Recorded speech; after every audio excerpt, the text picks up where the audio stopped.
Silva. We got Tito Ortiz. We've got David Haye. David Haye is going to be in action. David Haye is actually taking on Joe Fournier. Joe Fournier is like a billionaire that has got into boxing. He's currently 9-0, and apparently he started to run his mouth off. He knows David Haye, and started to run his mouth off that he's at the point now where he could beat David Haye. And as a result, they're having a fight, like the match is going to happen. So it's going to be 8 2-minute rounds, I think. 8 2-minute rounds. I'm just looking at the card now. David Haye versus Joe Fournier. I mean, David Haye, this is mental. David Haye is not even headlining this thing. Like, David Haye, like a former world champion, is just like the Coco main event. So, David Haye versus Joe Fournier. Obviously, if he was facing someone else, like, he'd probably be higher up the card. Because our co-main is Anderson Silva against Tito Ortiz, which, I mean, is just straight up weird that these two are having a boxing contest. But Anderson Silva against Tito Ortiz. And then our main event is Vitor Belfort taking on Evander Holyfield. Now, there's quite a bit to talk about in regards to Vitor Belfort taking on Evander. A lot of people are siding with Evander because, obviously, he's the boxer. And it just makes a lot of sense. Because Evander Holyfield, as you know, is one of the all-time greats. But the truth is, he just hasn't been looking great. He really hasn't looked great. He hasn't looked very good at all in training, and there's real concern that he might have bitten off a bit too much, a bit more than he can chew. Vitor Belfort is looking incredible. He honestly is looking in incredible shape. His training videos have been out of this world. And even though Holyfield came in as a favourite when the odds opened, he's actually now quite a heavy underdog. Since people have looked at the training videos, he's like completely slipped, completely fallen away. So he's had 57 fights, 44 wins, 10 losses, 2 draws, and 1 no contest. His last fight before this was against Brian Nielsen, which was back in 2011 for Holyfield. Holyfield has not had a competitive boxing fight for 10 years. 10 years. Matt Davis, shout out to you. So yeah, a lot of people are saying that it's going to be Holyfield because of his boxing background. But I've got to tell you, it doesn't look good. It doesn't look good for Holyfield. He really is looking out of shape. It looks like this is just a payday for him.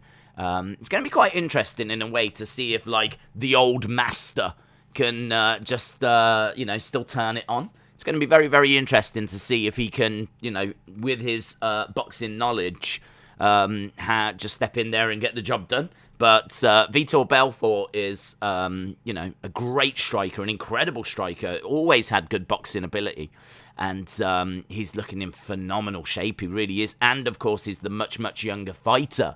So, a lot of people the money has really been coming in on Vitor Belfort. I was watching the prediction video from Chael Sonnen. And Chael, his official prediction was Vitor. He said that he was actually watching Evander Holyfield train, and he couldn't quite figure out some of his movements, and he kept watching to see what is it he's trying to do. Is he trying to shift his power, or what is that Holyfield's like trying to achieve? Because it looked a little bit unorthodox, and he said he soon realised that Evander Holyfield is actually falling over. Evander Holyfield is actually, when he's throwing his punches, he's actually losing his balance. And it's not because he's throwing it with such force and such venom. It's just his footwork's not there. His balance isn't there. His timing isn't there. Just everything looks off from Evander Holyfield. So, there's a lot of people saying, get your money on Vitor. So it's going to be very, very interesting to see how this plays out. That's our main event. Our co-main event. I am a massive Anderson Silva fan. Absolutely love Anderson Silva. So to see him competing in the co-main event tonight, that's going to be a real treat So really am looking forward to seeing him in action. Obviously, we got the David Haye fight as well. It's just a weird little night, this one. It's just a really strange night. I'm not going to lie. It's a weird one. But it's definitely one that's got a bit of interest out there. So thought we would watch it. There's no UFC on this week. Thought we'd have a bit of a chilled stream. Sit back, relax. Whatever it will be. And, yeah, we're just seeing the graphics. Anderson Silva taking on Tito Ortiz. And our main event, which, of course, was going to be Oscar De La Hoya. But it's changed to Evander Holyfield taking on Vitor Belfort. And I'm really looking forward to it. We're in Las Vegas. Triller Fight Club. Matt Davis, shout out to you, buddy. Hope you are well. Gotta say as well, it's Florida, sorry. It's the Hard Rock in Florida. I thought that was Vegas. We're in the Hard Rock in Florida. Yeah, I gotta say as well, well done to Emma Raducanu. Well done to Emma Raducanu. That was absolutely unbelievable. I managed to catch the end of the game. I caught like the final 10-15 minutes. The bit where she like cut her knee. I don't know if you guys were watching, but yeah, it's the headline over here in the UK, as you can imagine. We've never had. Well, I say never. The last one was what, 77? That feels like never. Had a woman win the final. I think Virginia Wade might have done it back in 77, but certainly not in my life. Never had a female winner in my life. So yeah, it's absolutely incredible. Absolutely incredible. 44 years it's been since we had a winner from the UK. And she's a qualifier as well. So she wasn't even like someone that was given a seed or a wild card or anything. She had to go through the qualifying rounds. First time a qualifier has ever won a tennis major. It's massive, massive news over here. Joey, shout out to you. Mac Davis, shout out to you. Mac, you don't have to keep firing in your super chats, bud, but hope you are well. Oscar says, I really don't like Holyfield boxing. Cromwell said, the best fight I ever saw from an underdog was Haye versus Valuev. That is the definition of striving to win, yeah. For a lot of people that might not have seen that, Valuev was a monster. He was absolutely huge. I wonder if it should have a Wikipedia page on him. But, yeah, it was incredible. We've got Donald Trump is there, of course. If you're thinking to yourself, wow, this is all a bit strange. Yes, Donald Trump is there, and he's going to be doing some play-by-play. So that is going to be amazing. Former president. So yeah, they're just speaking to him at the moment. Actually, feels a bit different. This one, I must admit. When you think of Fight Club, you think of Triller, you think of basically a non-stop music concert. But we're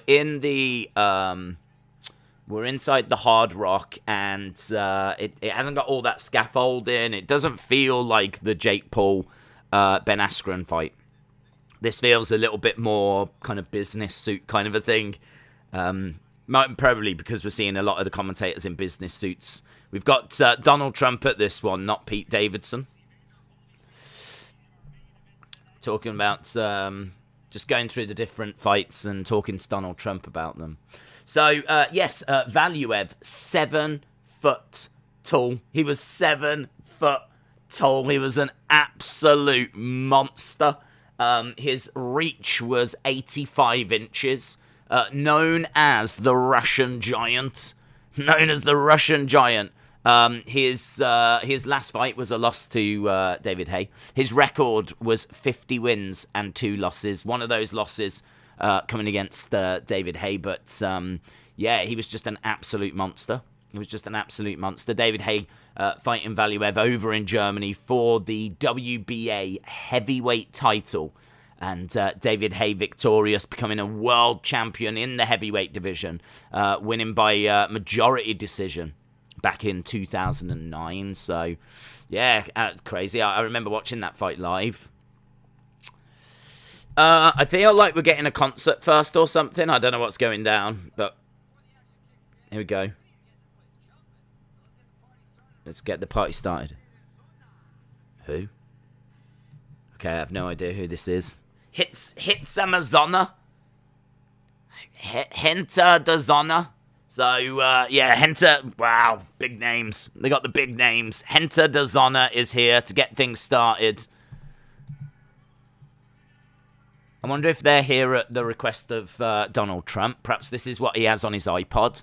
Perhaps when he's, walking around Mar-a-Lago, he's got his iPod, he's got his AirPods in, and is listening to this. It's got a lovely, Cuban flavour. Yeah, it's, on his top it says SOS Cuba, so I'm guessing this is Cuban. Certainly had a Cuban flavour to it, so there we go. I've seen Valuev in real life in Marbella. He is a monster. I didn't dare go ask for a picture. You'd be like that, wouldn't you? Excuse me. Can I have a picture? Yeah, he is huge. Anna, shout out to you.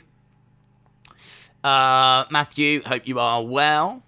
Cromwell Bear, Arthur's Line, shout out to you. Joey said, Days, are you going to be a wrestler one day? Am I going to be a wrestler one day? No, I want to be a tennis player, just like my hero, Emma Raducanu. Edward said, Days, I will join this because it's you, Raw, NXT. I will be away, but back for SmackDown. No worries. James Chadwick said, are we in for a million music performances like last time? I hope not. That last Fight Club was difficult, right? It was really difficult to stomach. It was just one of the worst shows I've ever seen.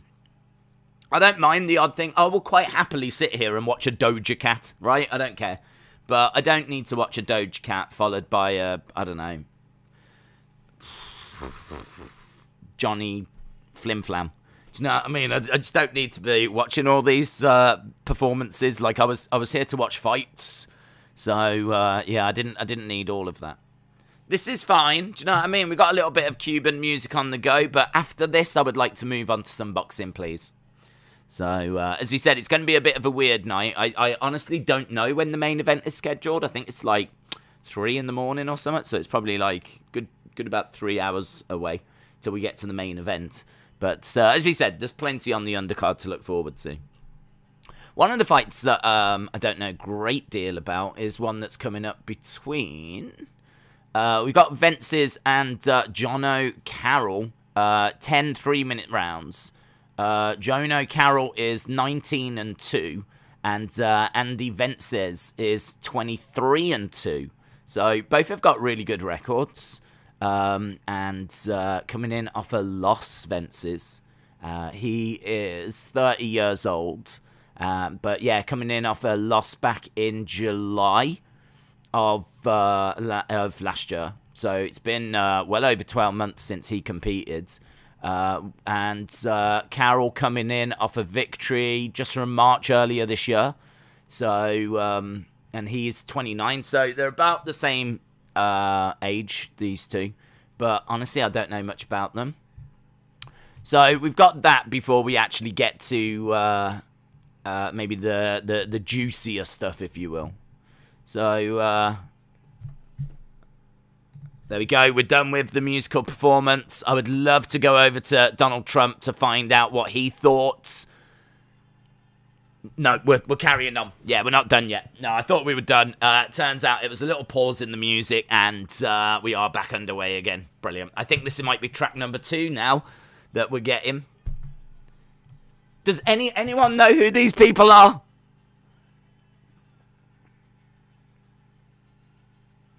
Well, I wonder if he's up and having a little bit of a...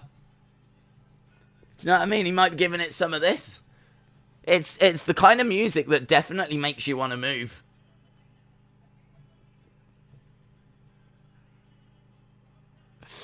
So yeah, track number 2 now. I think what they're doing actually is going to blast through the whole album. So that's going to be exciting. Days, it's $10.99 for this on the PlayStation Store. Yeah, I think it's about that on Fight TV. I'm watching it on Fight TV at the moment. Patrick said, Days, just popping by to say hello. I'm out celebrating with my local Gaelic team. They won the championship today. First time in 13 years, and the town is buzzing. Wow. Shout out to you, dude. Patrick, out on the town with the Gaelic boys. Have a good evening, my friend. Have fun. Matthew Pebbody says, joining us as a supporter. That's awesome. I thought it was a super chat. But shout out to you, Matthew. Appreciate the support, buddy. LSW says, Triller are atrocious. And I really mean that. Yeah, they suck. They do suck. I mean, this is perfectly fine. I just don't need it now in my life. Do you know what I mean? It is strange. It is strange. Like, they really are trying to do things slightly different. Normally, you'd just get, like, the national anthem or something. No, not here. We've brought out Cuban's finest to do a couple of tracks for us.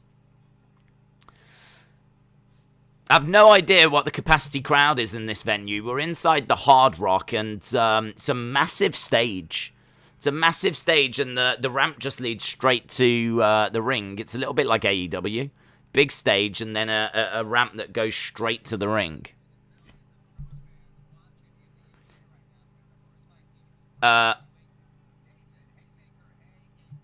Oh, we're going to the David Haye fight, are we?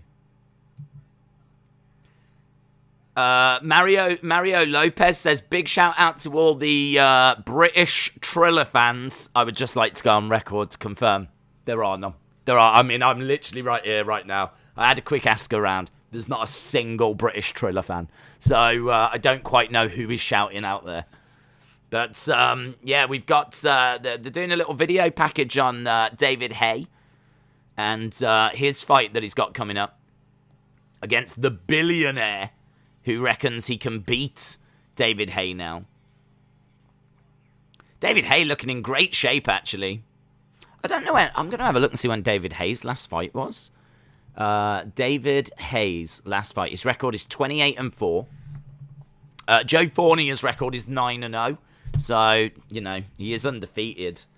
That definitely makes him better. So. Is his last one back in 2018? I think David Haye's last fight might have been in 2018. Let's double check. It wasn't that long ago. I know we're not going back 10 years or anything for David Haye. Let's go down. I think it was against Bellew. It was, yeah. So he lost in 2017 at the O2 to Tony Bellew. Lost by TKO. And then in 2018, they did the rematch and he lost that as well. So, yeah, real shame. Real shame because he... so David Haye beat Valuev in 2009, won the WBA heavyweight title. He then defended it against John Ruiz in Manchester. Then he defended it against Audley Harrison in Manchester. And then he lost to Vladimir Klitschko and lost the title. That was a big fight. It was over in Germany, that one, and it was a unanimous decision that he lost. And then after that, he beat Chisora, he beat Demori. He went on like a 3-fight win streak, but then he had 2 losses in a row to Tony Bellew, and that was that. So that's where we got to with David Haye. I have no idea if that's the next fight. They just showed us a video package, and if it is, then this is pretty exciting. If it is, this is not bad, because it means we're just getting the 3 fights that I care the most about. So, yeah, they are... I think we've got Michael Buffer in the ring as well, by the looks of it. Right, let's try and jump back. Whatever Tyson told him to do, what most people do when they meet Tyson. Evander's looking better than Fury. 22 years older. Lol, says David Walker. Holo, shout out to you. I hope you are well. Holo. Right, we've got. According to Tapology, this is gonna be 8 2-minute rounds. But according to this, we're not there yet. According to Tapology, we've got Vences versus Carroll coming up next. So I don't know if they're just giving that us as a little warm up.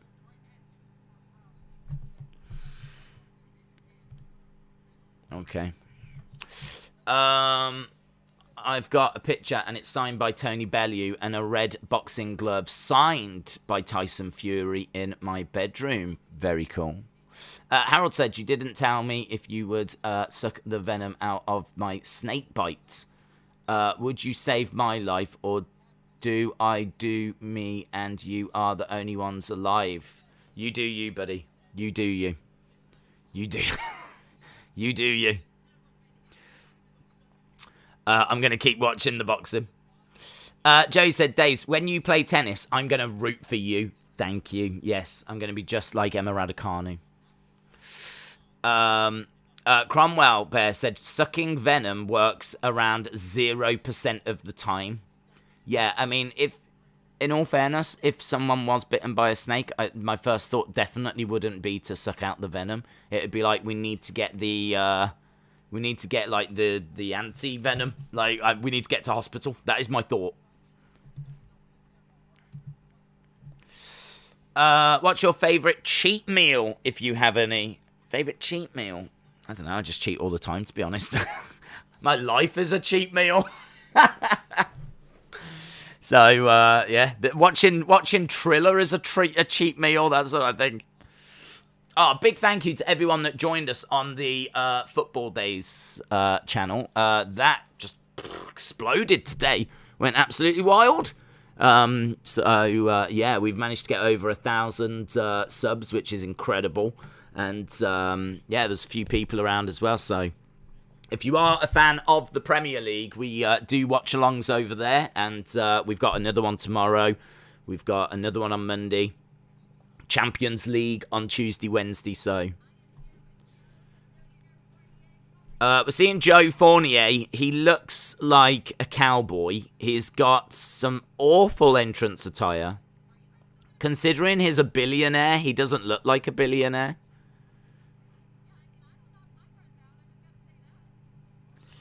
Right, they're really building this up, so I really feel like we might be going to this next. So I don't know what's happened to Vences versus Carroll. This is 8 2-minute rounds. David Haye versus Joe Fournier. Okay, looks like we're going to our first action. I'm actually going to change this. Here is Michael Buffer. Legendary ring announcer. The brother of Bruce Buffer. Alright, wow, I'm going to go with this. Haye versus Fournier.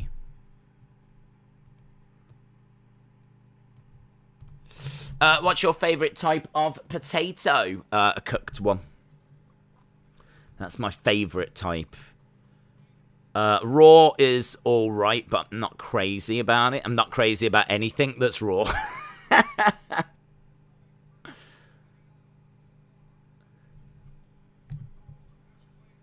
Right.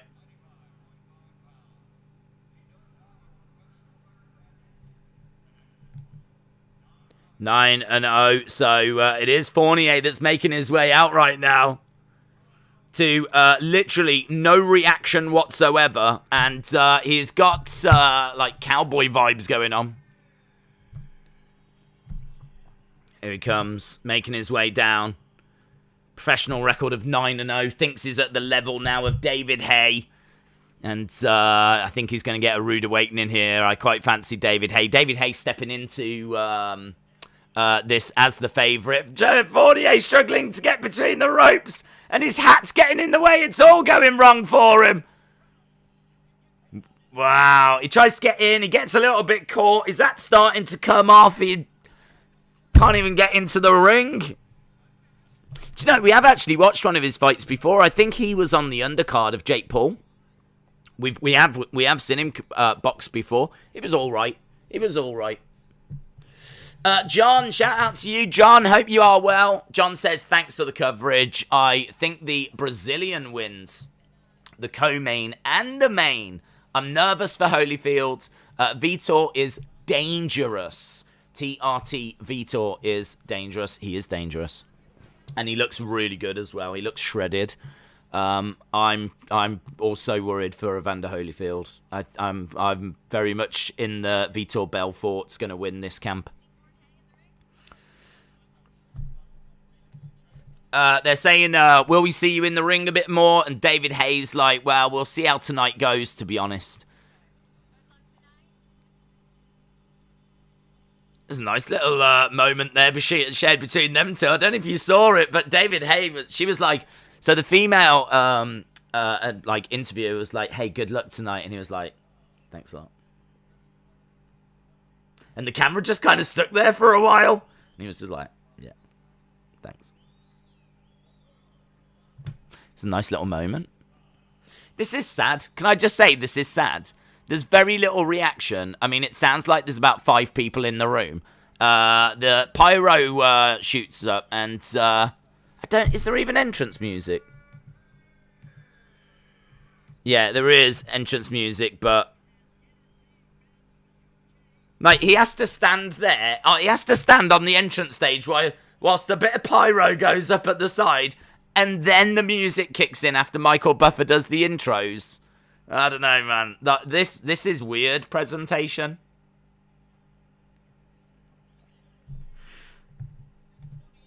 David Haye stepping inside the ring then, and this is our first fight. We're just gone straight to the Coco main event.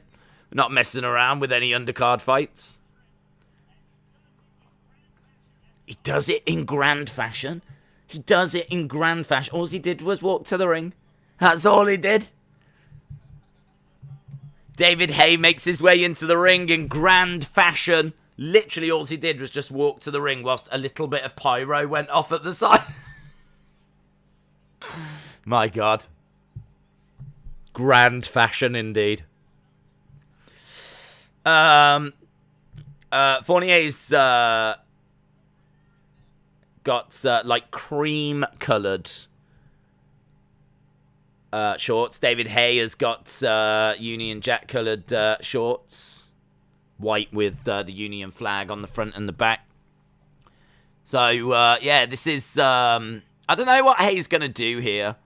It's hard to get a read as to how this is gonna go, to be honest, because I feel like David Haye is just gonna absolutely smash him. But is he going to put him away early? Does he want to just knock him out, or does he want to give him a little bit of time? I mean, they are friends.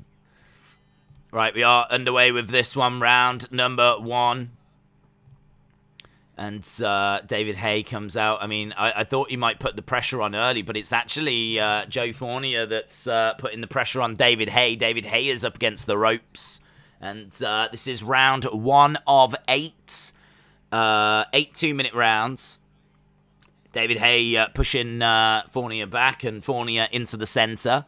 A couple of jabs coming in by David Haye. And again, another couple of jabs covering up, and Fournier just kind of swinging forward. David Haye just steps to the side. He's starting to get his rhythm a bit now, David Haye. So kind of having a look straight down the middle. He's not really throwing with much bad intention at the moment, just throwing a few jabs. Going onto the hands, and Fournier backing away. Fournier dropping his hands. And quick hands by David Haye. Fournier trying to get some shots off. Already a minute gone at the moment. Days, I subscribe to Football Days. Thank you, my friend. Did you know that I beat Mike Tyson? Amazing. But the cameras were off. Oh, that always happens. Right, David Haye he's really started to find a bit of rhythm now, and he's working that jab. Fournier's covering up in the centre. David Haye's having a look. He's keeping his hands quite low. You can kind of see that David Haye is just not really worried about what's coming back. And, yeah, Fournier tying up Haye over against the rope. Shot coming into the side of the head by Fournier. So we are almost through round 1. Not much in it, but I think David Haye for me. A little bit of a slip by Fournier, who goes down. Referee counting, actually. That's been classed as a knockdown. Referee classing it as a knockdown. It looked like he just slipped. So it has been classed as a knockdown. So David Haye with a knockdown right at the end of the round.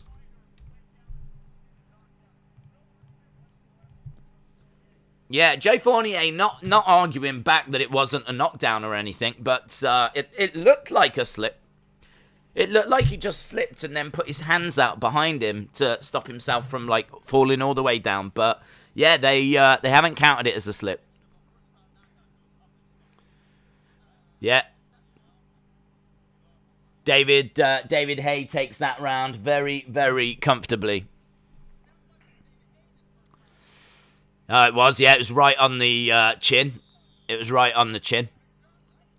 From a different angle, you can see he literally just flicks out his left hand. It's right on the chin, and Fournier goes down. David Haye has thrown nothing with considerable power, but definitely takes that first round. And we are underway with round number 2. Don't think this is going to go the distance. Swing and a miss by Joe Fournier.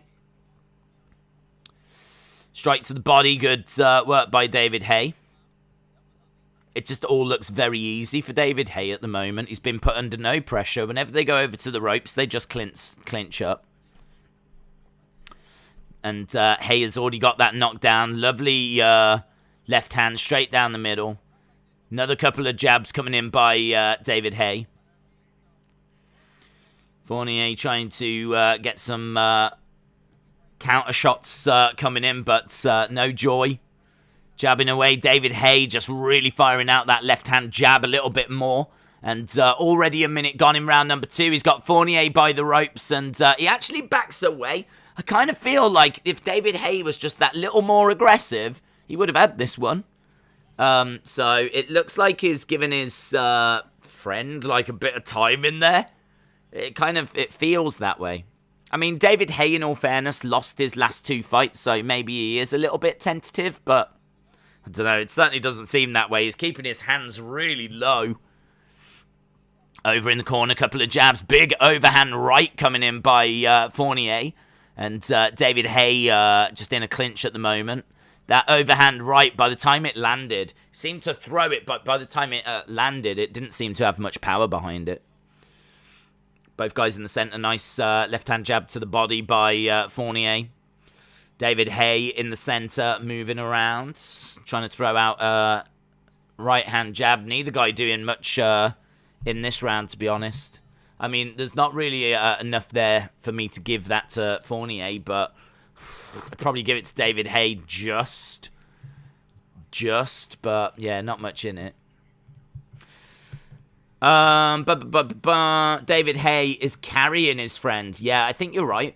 I'm getting that vibe as well. It definitely feels like he could really put him away, and we're just not seeing that. If you were just to turn the aggression up a little, you know. But he just seems to be like just flicking out the jab. I don't know if he's just using it as it's like a sparring session. That's the best way to describe it. It kind of looks like a low-key sparring session. And honestly, this little dispute of theirs could have been settled that way. So, yeah, I don't know. Joe Fournier not really offering up much. David Haye, as you said, carrying his friend a little bit here. Holyfield's new ear is 3D printed, says Mind's Eye. Joe isn't a billionaire. He calls himself a billionaire. I thought he was a billionaire. Nice left-hand jab coming out. Is he a crypto billionaire? Is he in the stock market? 10-8 for the first round, and 10-9 in the second round going to David Haye. That's what the commentator's scorecard is. David Haye turning up that aggression now and driving Fournier back against the ropes. Nice left hand to the body. Yeah, it was nice. Some good work there by Fournier. He actually just got a couple of jabs off to the head of David Haye. So Fournier showing that he does have some skill. He's not completely hopeless in there, not by any means. Nice shots coming into the body, David Haye. Just trying to regroup, and 50-odd seconds. He had a good start to the round, but Fournier definitely has had a couple of moments. Feel like whoever wins the end of this round would likely take it. Swing and a miss there by Fournier. And David Haye really throwing some bad intention, getting a couple of body shots through. 30 seconds. Nice left-hand jab to the head by David Haye. Swing and a miss by Fournier. I feel like David Haye is landing with more, and Fournier just seems to be throwing, and he's in it, and he's not hurt or anything like this, but he doesn't seem to be... he's got David Haye up against the ropes. David Haye managing to break free. Again, not much to separate them, but probably give that nod to David Haye. When he is throwing, he seems to be throwing with a lot more aggression. And if we were to see some unofficial numbers, my guess is that David Haye is actually landing with more than what we're seeing from Fournier. I've got Vitor winning by Roid Rage head kick. Looking at what shape he's in, I think there's a very good chance of that. I wouldn't beat either in a boxing match. I would beat them in a fight, though, says Cromwell. Legend Killer said, Days, hope you are well. Looking forward to tonight's boxing. It's a weird one. There's no UFC tonight. This one's got a bit of passing interest, though, in all fairness. People are, keeping an eye on this. But there's no denying it's a weird one, this. But it's all right, We're seeing David Haye, who was someone I always enjoyed watching. I mean, I can't say that I'm enjoying watching him toy with Fournier as all that much, but I mean, we're into round number 4. We've gone into round number 4 now. I kind of feel like that's enough now, David. Put him away. Round number 4. I don't know if people were expecting it to go this long, and kind of really shows how much David Haye has fallen away, really. Saying, is David Haye at the point now where he can just let his hands go? Nice, right. I mean, his hands are really, really low. Nice big body shot. Heavy shots coming in by David Haye.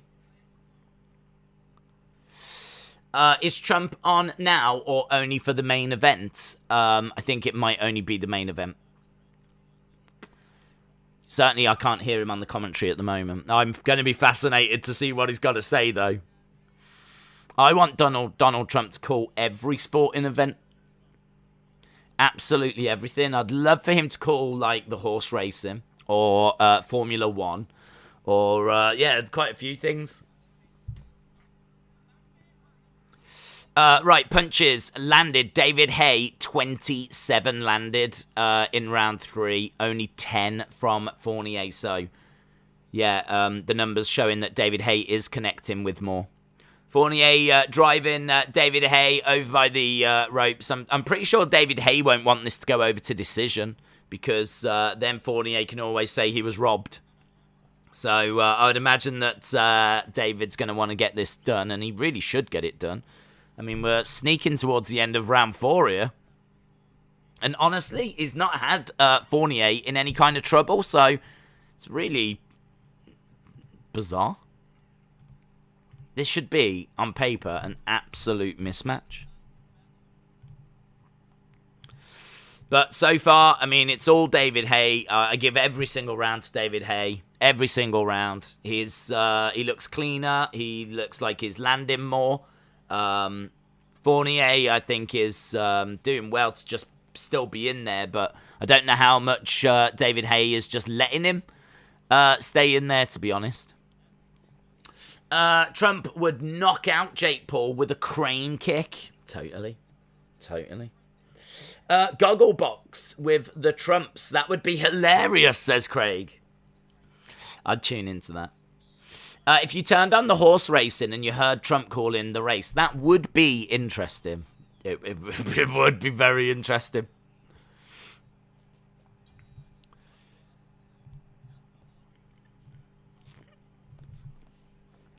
Right, here we go. Round number 5 out of 8.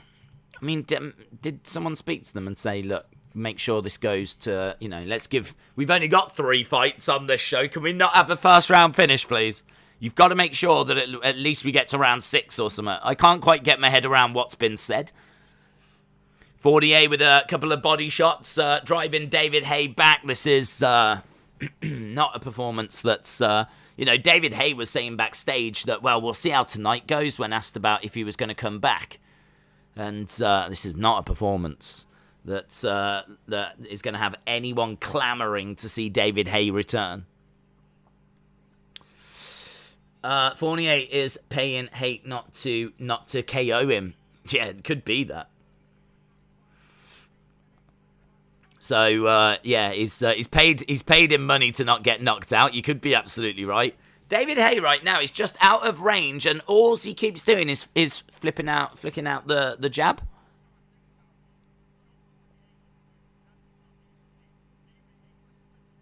Yeah, he is slipping, and they're just saying on the commentary that Fournier is landing nothing. Fournier is getting nothing through. Nice left-hand jab coming out by David Haye.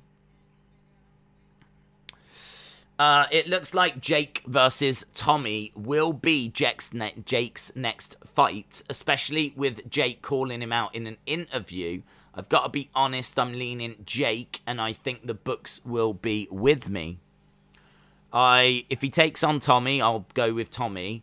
But yeah, I mean that's the fight he needs. He needs to take on a boxer, and Tommy is a boxer, and he's got the Fury name as well. So if that is his next fight, all credit to him. Where does that leave Woodley? I thought Woodley was getting the tattoo and was going to do the rematch, unless someone's spoken to him. Is that? Right, they're enjoying, we have now gone to the commentators. I have no idea who's on the commentary booth, but they're pouring some Cristal. They're just enjoying some Cristal right now.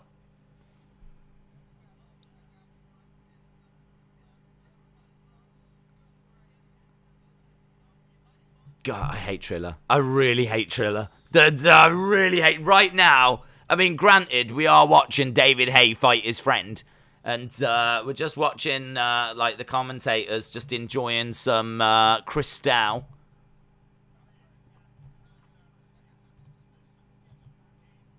So, round number 6.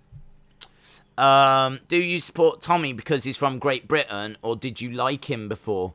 No, well, I mean, I think I'd pick Tommy because he's a proper boxer, and he's someone that's had boxing matches against boxers and has been training in boxing a lot longer than what Jake Paul has. So the criticism against Jake Paul is the fantastic job getting in there and, going the distance with Woodley. Debatable as to whether he won it or not. I had it as a draw, but you've got to take your hat off. He went in there and he went the distance with Woodley, and he certainly didn't lose that fight in my eyes. So you give him credit for that. He knocked out Ben Askren. You give him credit for that. He's definitely putting together a good little CV, Jake Paul. But the criticism has always been he's got to take on a boxer. He's got to face a boxer. You can't say that you want to be a boxing world champion and then not face a boxer. So this is the first person that he's going to face that has been training in boxing around the same time, probably even longer than what he has. He's got that Fury name. Tommy Fury trains with his brother, Tyson Fury. This is a massive deal for Tommy. And he's just going to be... He's someone that knows how to strike. He knows how the footwork works. Like, he is someone that's going to... I mean, he knows what he's got to do. And he's undefeated. So, I don't know. I kind of feel that this will be his biggest test. Strikes coming in by David Haye. So, yeah, if he can beat Tommy, then he'll get credit after that. Because he will have beaten a boxer. Someone that has... Because the thing is, he keeps facing people that have only had, like, 10, 14-week camps. And that's it.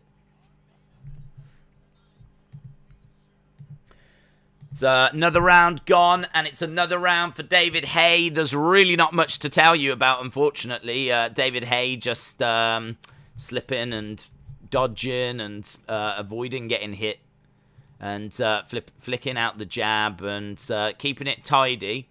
And,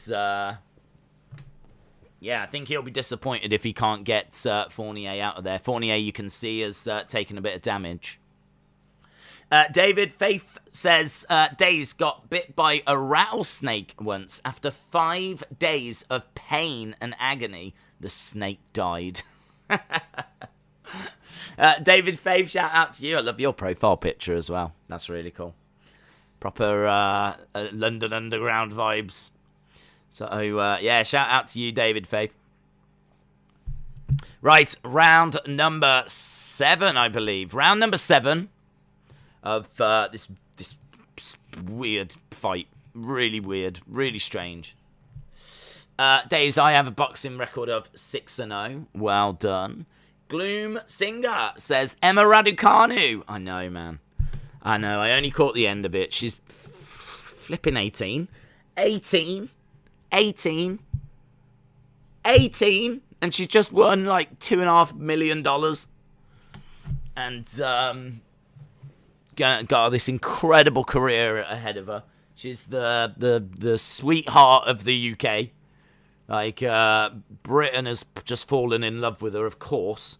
She's going to be absolutely everywhere now. I mean, it is the arrival of a megastar for us. So, yeah, it's incredible. What Emma Raducanu did earlier at the US Open, winning the women's US Open. Absolutely incredible. Burn It Down, shout out to you. Hope you are well. I've always put my support behind the Pauls. Brother and sister hate me for it. Fair play. If you can wind up some family members, fair play.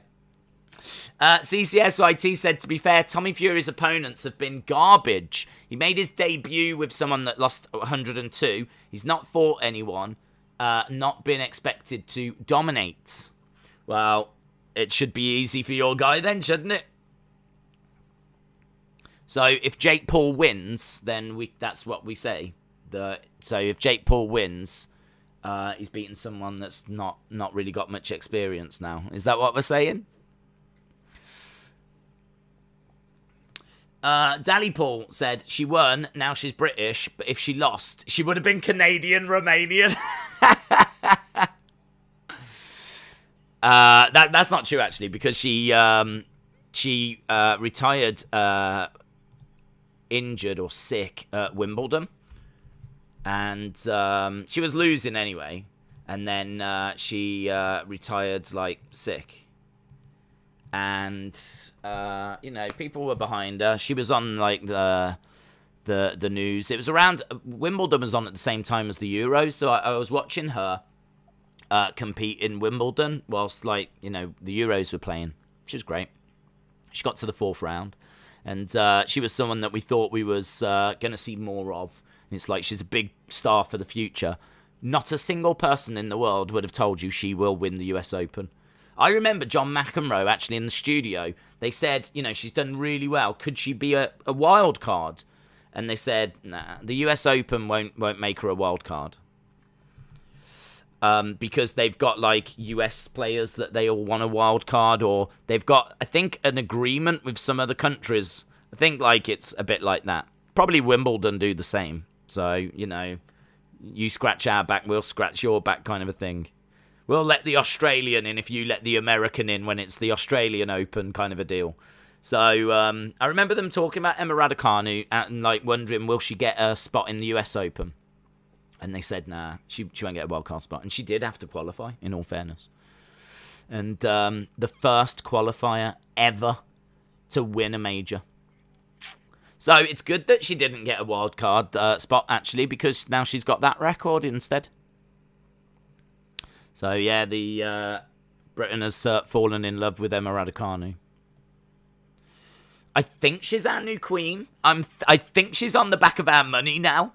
I think I have to worship her now. I'm not too sure.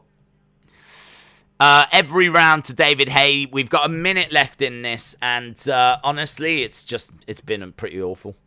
I mean, it's been clean from David Haye, straightforward from David Haye. David Haye, I think, is surely is going to want to have knocked out Fournier. I just don't really understand that. This is not a good look for David Haye. I mean, Fournier can go forward and say he went 8 rounds with David Haye. What can David Haye say? That he won? I mean, honestly, I hope Fournier has paid him. I hope Fournier has paid him, because if not, then this is just a really bad reflection on where David Haye is now, and it's a bit sad to see. 20-odd seconds to go. David Haye with his hands completely down, just using his head movement, avoiding the shots that are coming back by Fournier.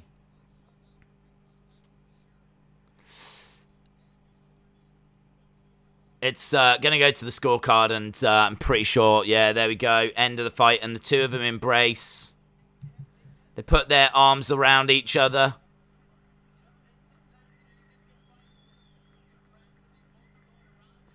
Fournier's got a big smile on his face.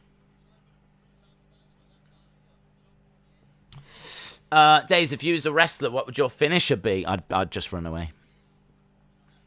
I'd finish my own matches by getting counted out, because I'll be back in the locker room. Right, we're going to go to scorecards, and I know the judging can be a bit dodgy sometimes, but the judges can't be completely blind. Should be every single round that David Haye gets this. Fight seemed like a sham. Yeah, it didn't feel right to me either. James Chadwick said, yes, we have to worship her now. I think that's what happens.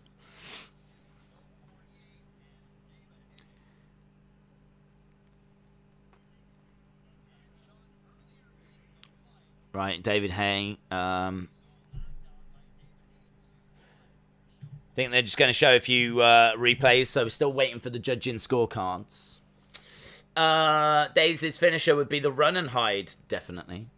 Nurgle said, Haye is telling him that check better not bounce. Yeah, honestly, it feels that way. He puts him down. Do you think David Haye was worried? Do you think David Haye at the end of the first, he's just jabbing away? Catches Fournier right on the chin. Fournier goes down. Do you reckon David Haye's like, oh my god, that's $1 million that's just gone down on the floor there. Like, oh, get up. Don't get knocked out in the first. But he's managed to do it. He's managed to get him to a decision, right? So that's a good friend. It sadly seems that comebacks don't work unless you're Cristiano Ronaldo. I know, man. 2 goals. 2 goals for Ronaldo today. Incredible scenes. Woodley is a punch-drunk has-been. Right, we are waiting for these judges' scorecards. Everyone waiting with bated breath. Absolutely huge result coming in. Here we go. 79-72. 80-70. 79-72. David Haye, and it's not even close. It's 79-72, 79-72, and 80-70. David Haye wins.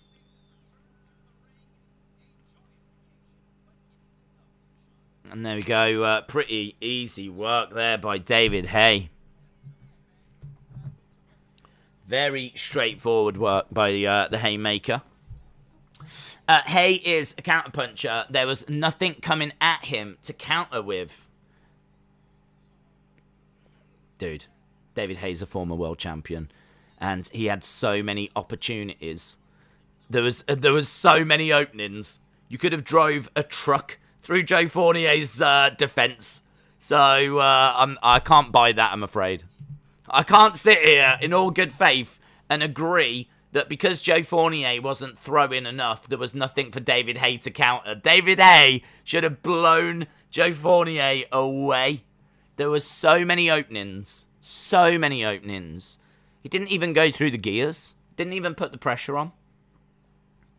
This was like the golfing class here was huge. It was absolutely huge. Fournier just couldn't touch David Haye.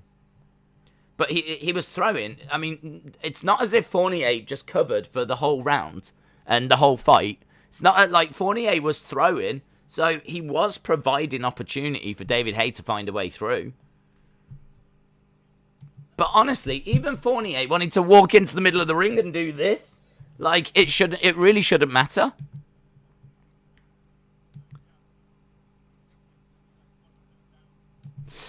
I am going to be back in a bit. No worries.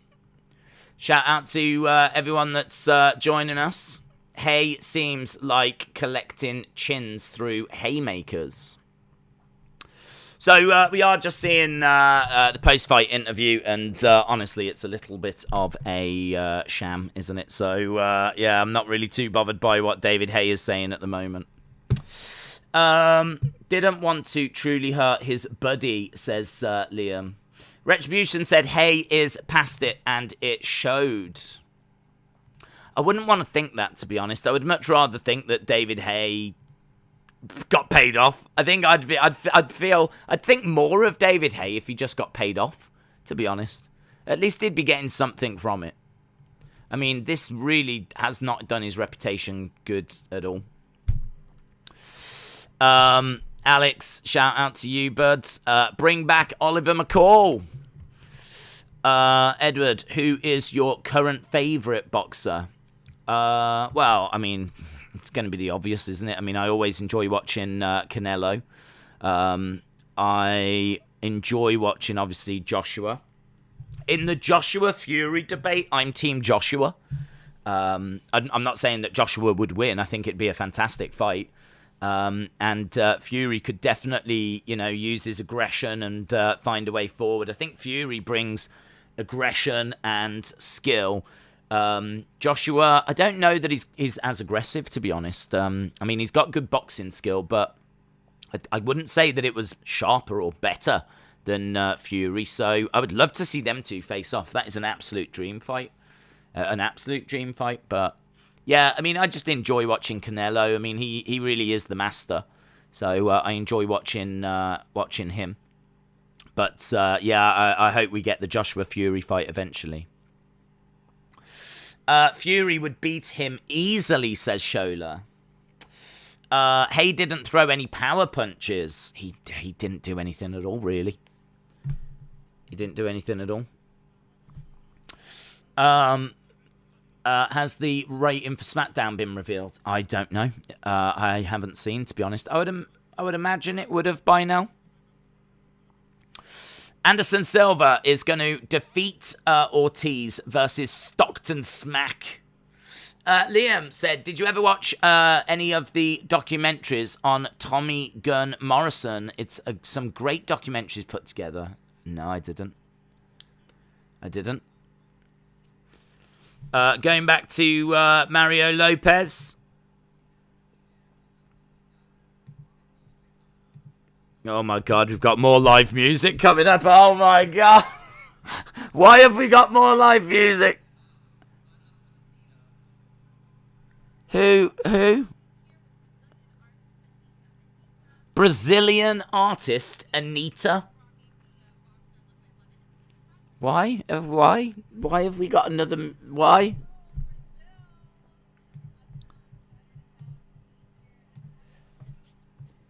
Okay, so Well, obviously a lot of Brazilians will be tuning in. We've got obviously Anderson and Belfort, but I kind of I don't need another musical performance. Anita said, it's an amazing experience for me to be here.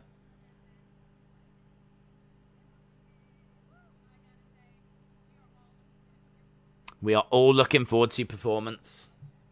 Said no one ever. Honestly, you can see the venue. I don't know if they're having to social distance, but there are a lot of empty seats. There's more empty seats than people there. It could be a reduced capacity, in all fairness, but we are in Florida. And one thing I know about Florida, they don't really believe in reduced capacities. I've been watching a lot of pro wrestling coming from Florida, and they've been full capacity. Right, we've got Anita doing her thing. She's in. She's got boxing attire on. In fairness, she probably would have done a better job against Joe Fournier than what David Haye just did. Get her in there. It's the same company as Jake Paul, Ben Askren. Yes, how could you tell? How could you tell that it's the same company? It is Fight Club. It is Triller. We don't have the scaffolding around. Do you know what? I would argue, this is worse. I would argue this is actually worse. Because at least when they did the Jake Paul one, they had like scaffolding around. And visually, it looked really quite impressive. Like, there was loads of scaffolding around. There were signs. You had, like, the commentary area. It all felt like it was happening in some kind of futuristic, dystopian world. Like, it was because, obviously, they couldn't fill the place with people. So they had to, like, really fill the space with, like, scaffolding and make it look kind of cool. So I actually thought the look and the feel was really quite good. The problem was, and they got massive stars. I mean, don't forget, they did have, like, some of the biggest artists performing. So they got big artists. The problem was there was just too much music, not enough of the fighting. So, but they got big artists, and it looked really cool. This is in the Hard Rock. It feels a bit kind of, I don't know, it just feels a bit bland. Like, the everything feels low budget. It's got a big entrance stage, in all fairness. That feels cool. Like, the stage that she's performing on now's fine. Obviously, the ring's fine. But, yeah, there doesn't seem like many people there. There's not much in the way of an atmosphere. There's no scaffolding or anything. It does feel a little like we're about 20 levels down from the last Triller event. I mean, I don't know if Anita is a big deal or not, but I've never heard of her. So, she could be huge in Brazil. I mean, it's all right. I don't hate it. I just don't need it. I hope Triller don't last long, says Silver-Faced Assassin. They did all the extra in Jake's fight for Mike Tyson. Anderson was so good before the leg break. He really was. Maybe the greatest. Definitely in the conversation. Right, she's taking her jacket off. I think track 1 is done. Throws the jacket away. Are we going into track 2 now? I think everyone gets a second track. You get a second track, and you get a second track.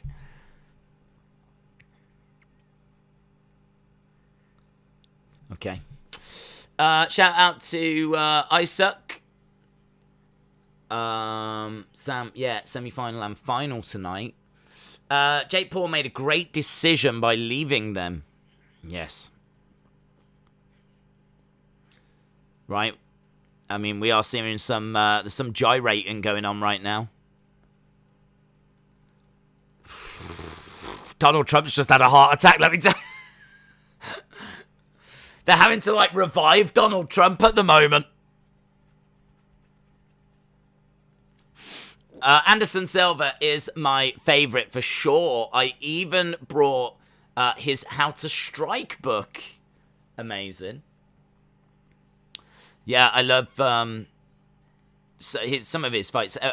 Him like getting beaten up for like 5 rounds against Chael Sonnen, and then just getting the submission win late in the final round was amazing. His victory over Vitor Belfort with the front kick to the face. I remember like Joe Rogan was in shock. He was like, he just front kicked him to the face. He's just front kicked him to the face. I mean, it is kind of crazy. You should be able to see a kick coming up that kind of comes up and kicks you in the head. But he managed. It was that quick, and he kept it that low and flicked it up. Like, it's amazing. So his victory over Vitor Belfort, or the way that he dismantled Forrest Griffin, that was amazing. I think he knocks out Forrest Griffin with just a jab, little jab. So yeah, it's crazy.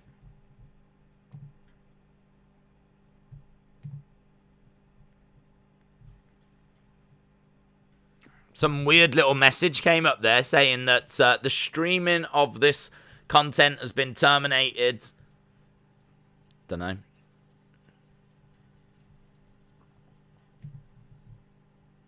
Don't know what that meant. I just reset it and it's fine now. But yeah, I did just get a message if you got a message as well. People are asking, how do you get the... Yeah, I want... At the moment, there's like girls going crazy, like gyrating and everywhere. And there's people in the fight chat going, how do you get the Trump commentary for this? Where's the Trump commentary for this? Whilst we've got like 5 girls just twerking their brains out. Wow, there we go. Second track done. She's gone running away. Is she going to get a third track now? I hope so. No, it's just two tracks for her. Why did she ran off? As soon as it was done, her dancers kind of went down into a pose, and Anita just ran away.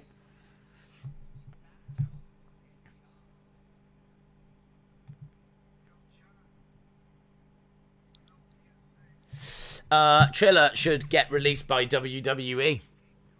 Salute from London, says Mr. Matty. Mr. Matty, shout out to you. Mind's Eye says Triller was brought at goodwill. Luke says, please God, not another one. CCSYT said it's crazy that Silva hasn't been good in about 9 years. I remember him being the unstoppable monster like it was yesterday. Yeah.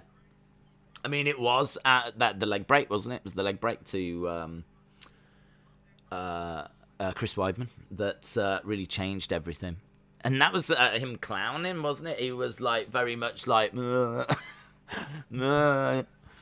and then just as like Weidman's throwing out his shots, like, clowning around, gets caught with one. He's like, what? Boom, gets put down and loses his undefeated streak, his title, and everything, his career.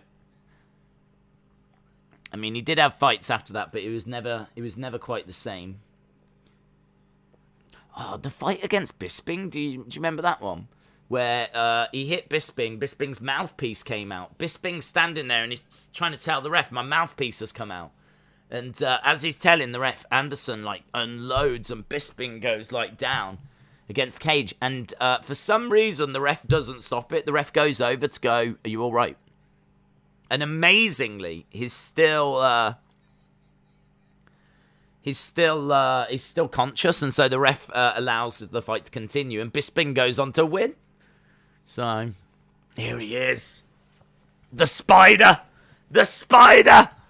Anderson Silva, arguably the greatest UFC MMA fighter of all time. The champ is here. Sugar Shane Mosley.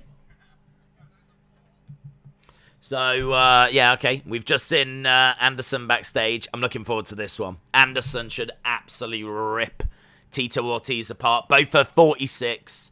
Anderson coming in at 185. Tito Ortiz. I don't know what, actually, I don't know what he weighed in at. I don't know what this is being for. Anderson 185. Tito Ortiz 205. Just showing tail of the tape at the moment. Evander Holyfield, last one, his last fight in 2011. Vitor Belfort won his last fight in 2018. Fat Joe versus Carroll. Yeah, that's one that's just been shown. Fat Joe versus Carroll. Is that, I don't know, is that one that people are going to be interested in? Like, I feel like people are going to be interested in this because I actually think the name Evander Holyfield is definitely going to bring people in. Like, Vitor Belfort is obviously a big name, but Holyfield's a different level. So I actually, and he wasn't even originally in this main event. It was obviously Oscar De La Hoya. So, yeah, I kind of feel that Holyfield definitely will bring people in. But I don't know about the Carroll one, to be honest. Anderson weighed in at 192. Tito 200. Couldn't make 195. Oh, thank you, Silver-Faced Assassin. I didn't actually see the weigh-ins for this. This is an event where I kind of felt I didn't need to see the weigh-ins. It's a mess anyway, so I'll just tune in. I don't need the weigh-ins to tell me that this is more of a mess than what I already think it is.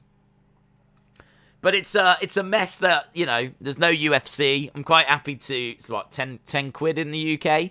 And I would pay 10 quid just to watch Anderson Silva anyway, so, yeah, there's no doubt about that. But I was interested by David Haye to see what he could do.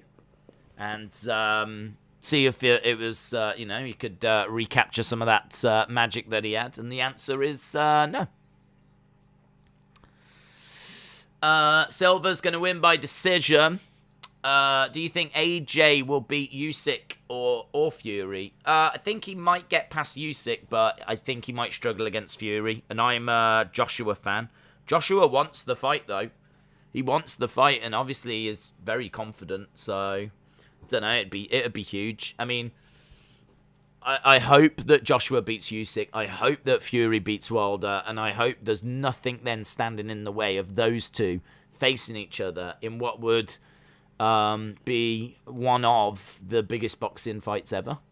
I mean, I don't know that it would do the 4 million pay-per-view buys that Mayweather and Pacquiao did. I think Mayweather-Pacquiao did 4 point something, but Mayweather-McGregor did about 4.2. I think Mayweather-Pacquiao 4.6, and then 4.2 for Mayweather-McGregor. So I believe those are the two biggest pay-per-views of all time. So I don't know that it gets to that level, but we are talking about, you know, two very well-known fighters that have got big personalities. It would be for the well, you'd think it would be for the undisputed heavyweight championship. So yeah, I hope we get that fight. Right, I need to change over these graphics because we are going to be going to fight number 2, our co-main event already. I mean, after this, undoubtedly, we're going to get another musical performance, I'm sure. So, Silva versus Tito Ortiz. I'm lost here. Has David Haye fought yet? He has, yes. For some reason, on this broadcast, there's going to be 3 fights. That's it. 3 fights. We've already had 2 musical performances. I'm guessing there'll be another one after this. So next up, we've got Silva versus Ortiz, and after this, it's our main event. There will be a performance during the fight, says Harley. Big money match, Jake Paul versus Brock Lesnar. I'd pay to see that. I'd definitely pay to see this. I'd pay double what they want to see that. As long as it was legit.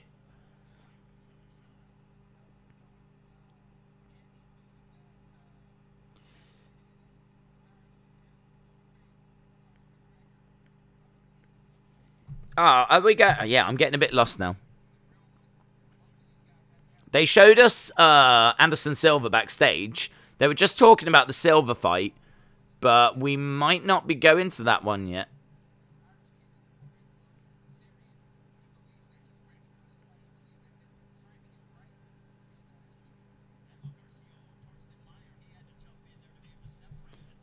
Okay, so it looks like there's a bit of heat between these two. Maybe it's not Silva Ortiz next.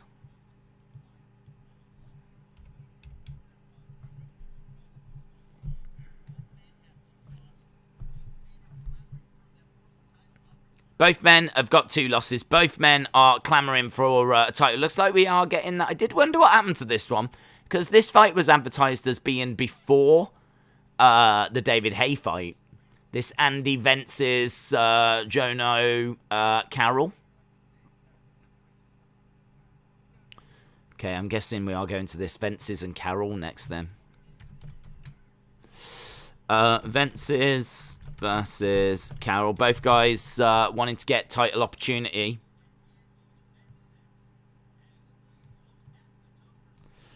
Okay, so Vences is 30, Carroll 29. Vences is got a 5-inch reach advantage. Both coming in at 130, junior lightweight. So Carroll from Ireland. I think Vences from the USA. Yeah, so it is going to be Vences versus Carroll now. Oh my god, that might mean we get another couple of musical performances. Seems to be between each fight we get musical performances.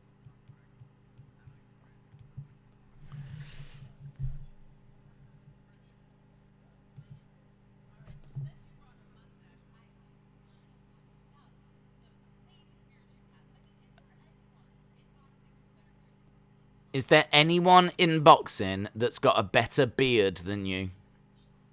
I hate Triller. I can't even put into words how much I hate Triller. How much I hate Fight Club.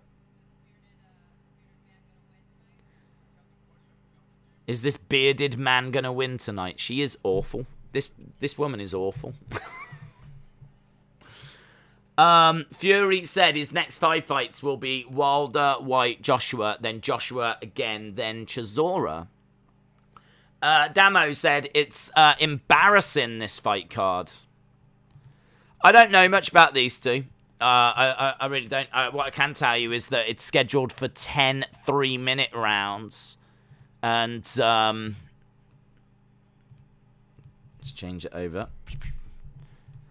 I'm kind of hoping that this one's not going to go too long. But actually saying that, this might be not a bad little fight. These two are both proper boxers, both with really good records.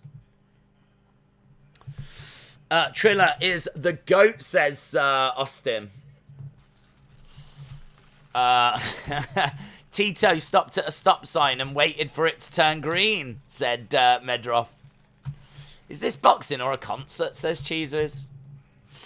Triller is trash. I don't know who Triller is aiming at, to be honest. It seems like everyone that watches it hates it. I've got no idea what demographic they're going for.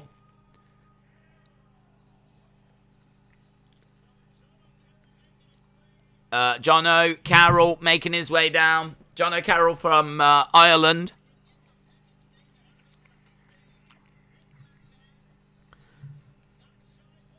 Not shy, very vocal. Also struggling to get through the ropes with his poncho and his hat.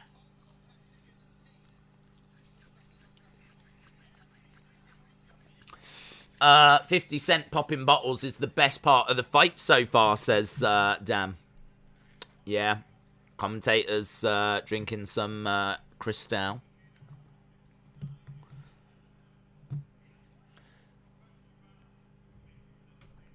Right, we're just waiting for Vences to make his way down. Hopefully Tito tells another Jackal story. Holyfield loves to fight, and the pay is just the cherry on top, says Preston. Yeah, it does feel that this isn't something that is taken super serious. Which you can kind of understand. I think if I heard that I was part of an event on Triller, I also wouldn't take it super serious.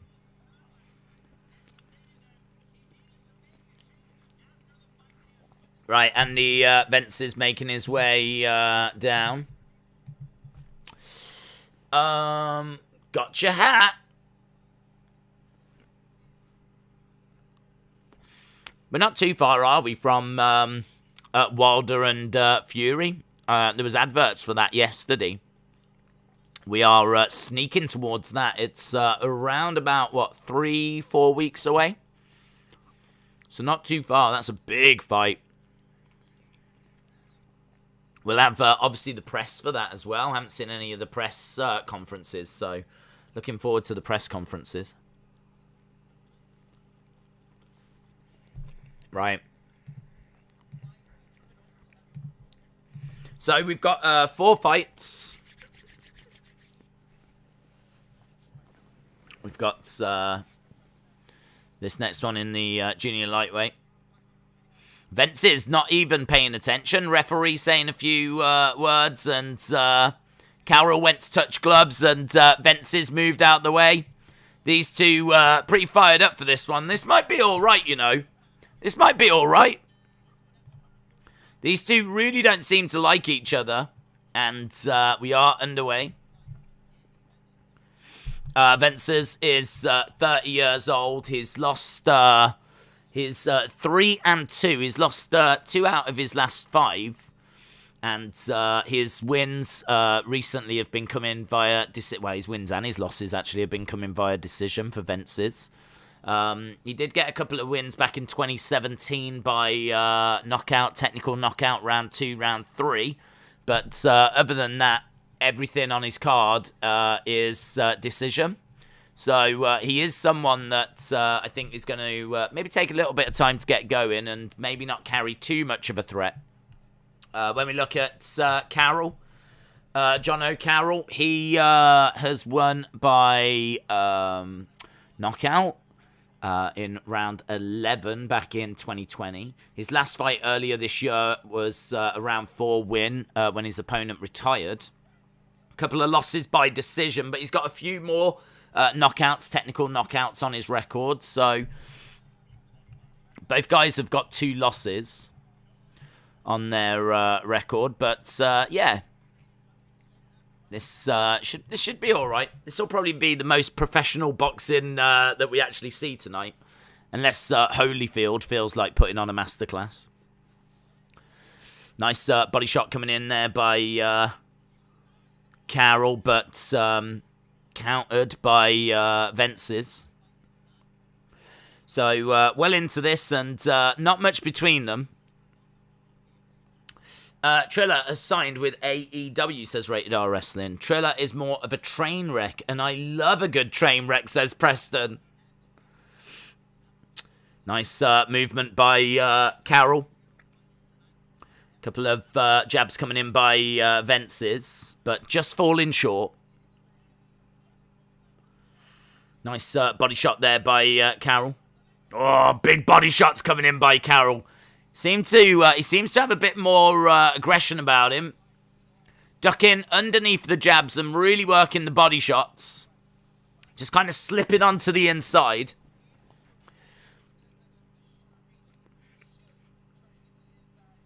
Yeah, I mean, he's done quite well there, Carroll. He is slightly shorter, and he is... he does have less of a reach. Nice jab there by Carroll. Just an idea, if you haven't thought, do you write off all your ESPN events as a business expense? It could be a huge help with taxes. Yeah, I saw all that at the end of the year. Nice straight right. What is your overall thought on United's performance? I thought they did all right. Yeah, I thought they did all right. I think that second half they really came into it. Right, let's change this over to round 2.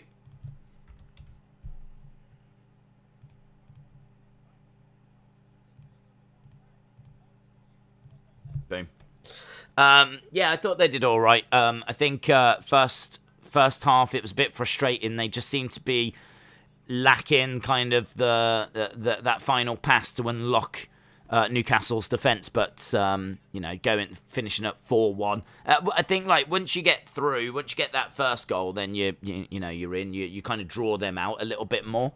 They were obviously sitting very deep, and that first goal took a while for United to get it, but once they got it at the end of the first half, like right at the end, 47th minute, went into half-time feeling pretty good then. But before that, it'd been a little bit frustrating. Right, into round 2. For me, I thought that Carroll looked better in that first round. I thought he looked a little bit more active. I think that, it's hard to see what shots are actually landing. You can see what's being thrown, but it's very hard by some of these camera angles to tell what's actually connecting. But I thought that Carroll looked the better fighter in that first round. Carroll in the blue shorts. He's got King Kong written across his waistband. Taking on Vences, who is in black shorts, and he's got Stone written across his waistband. No idea why. Nice, good counter there by Vences. Carroll kind of overcommitting himself a little bit.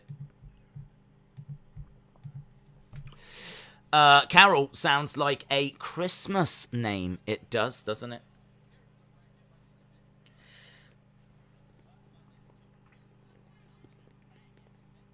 Yeah, both guys just kind of cancelling each other out at the moment. They're kind of standing with a healthy distance away from each other. Carroll firing in a couple of right-hand jabs. Oh, that was a lovely left hand. That was a lovely left hand by Carroll. He was just flicking that out the jab, and then it seemed to open up for him. He throws the left and seemed to snap back Vence's head. It was, it looked good. We've got a minute to go in round number 2. This can go 10 rounds, this one. After this, we'll have Anderson, well, probably a musical performance. But after that, we'll have Anderson Silva taking on Tito Ortiz. Nice body shot. Still no Donald Trump, by the way.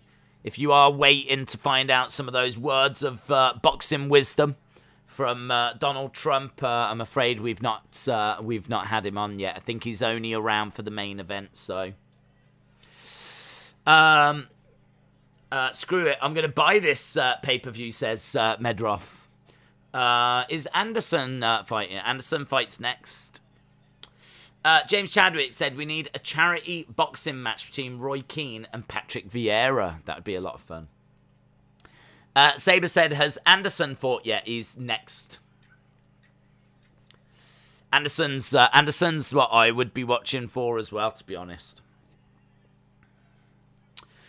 Do you remember Giga Chikadze? Yeah. The day when Giga knocked out Barboza was the best, says Sandro. Right, second round, I would probably be giving that to Carroll as well, to be honest. But it's very close. Mind's Eye said, you couldn't even pay me to watch this pay-per-view. I need to hear words of wisdom from Big Don. Tito Jackson is better than Tito Ortiz, says Butterspark. Edward says October 9th is the Wilder Fury fight. Yeah, it's not far, is it? It's not far at all. Right, round number 3 is about to get underway in this one that, as we said, could go 10 rounds.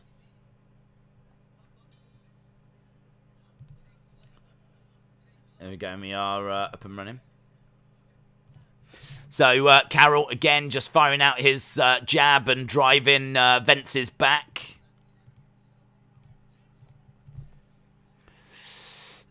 Is the Carroll fight going to go 10 rounds? Well, unfortunately, both of these have got plenty of decisions on their records. So, yeah, there is a chance that it is going to go the 10 rounds. Nice shots coming in there by Carroll. They've got the scorecard for Vences. See, I'm not seeing it that way. I'm seeing it for Carroll. It looks to me like he's landing with the cleaner strikes, but it is very difficult to know exactly what's landing.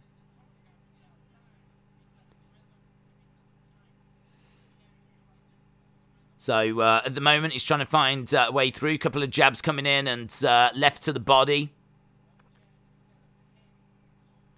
He is definitely the more active fighter, but yeah, a lot of what he's throwing isn't connecting. Let me know how you're seeing it. If you're watching this fight, have you got Carroll winning or have you got Vences? I had Carroll winning, but we just saw the commentator scorecards coming in, and they've got Vences.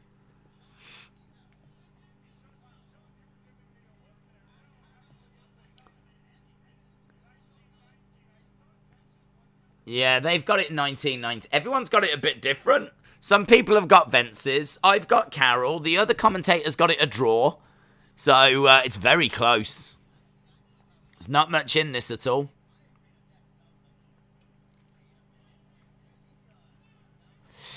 Larry Bird versus Magic Johnson. Definitely Carroll, says Steve. Yeah, I thought Carroll.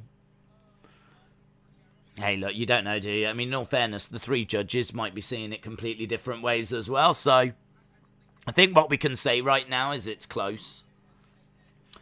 Hayden said, I've got Carroll. Liam said, I've got Carroll. It is close, though. Big Boy Dally says, I've got Carroll, but I do think Vences is winning.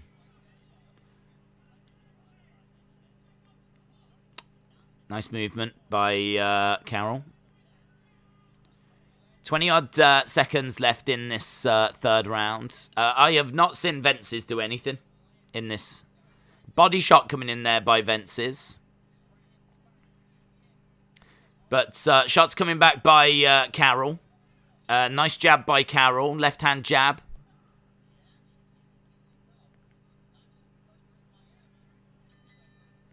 Yeah. Carroll really liked that round. He walks away nodding. Carroll seemed to be really pleased with how that went, and I didn't really see anything from Vences. It's another round for Carroll for me, that. Some people can't hear Trump. Damn. Can they? I don't think so.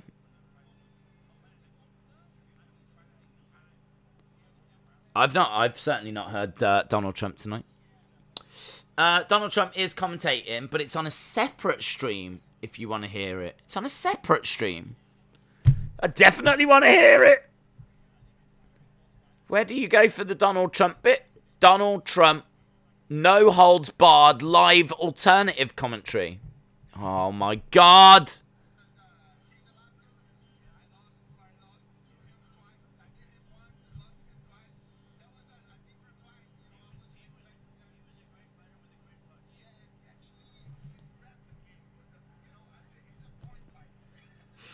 Okay, so right, here we go. Yeah, I've got the Trump commentary now. I thought he was just going to be in the main event. Ah! Oh! I hope we don't. I hope we haven't missed out on him commentating on the gyrating girls. That's what I was. That was my dream, was to hear Trump's commentary on that. Donald Trump said these two fighters are not tired.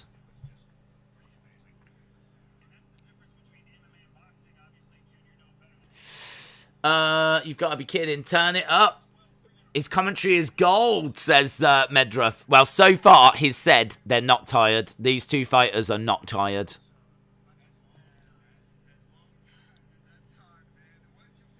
Oh, it is gold. Come on, this is amazing.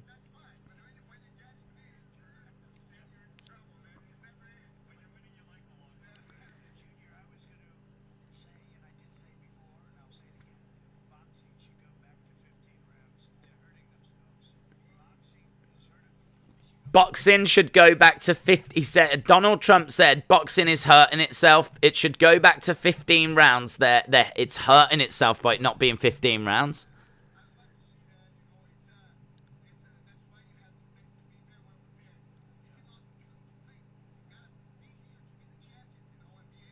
Oh, this is gonna be like, honestly, this is gonna be difficult because I'm just gonna get distracted by what Donald Trump is saying.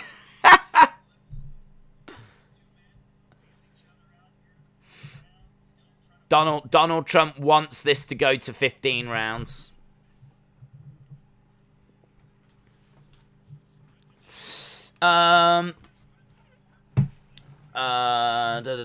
Silva will annihilate Tito. Sad pondering.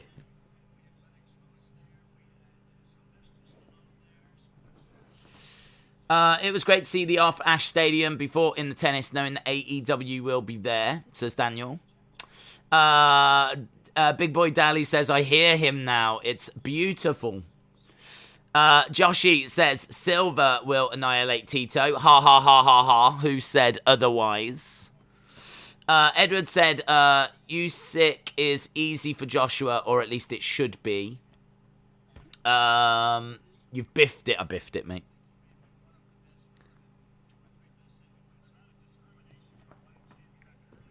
We're into round 4 again, without getting too distracted by Donald Trump.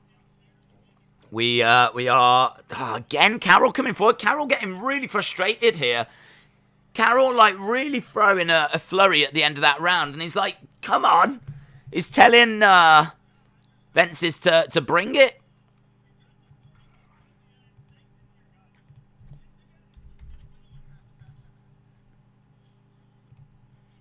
All right, they're just showing Donald on.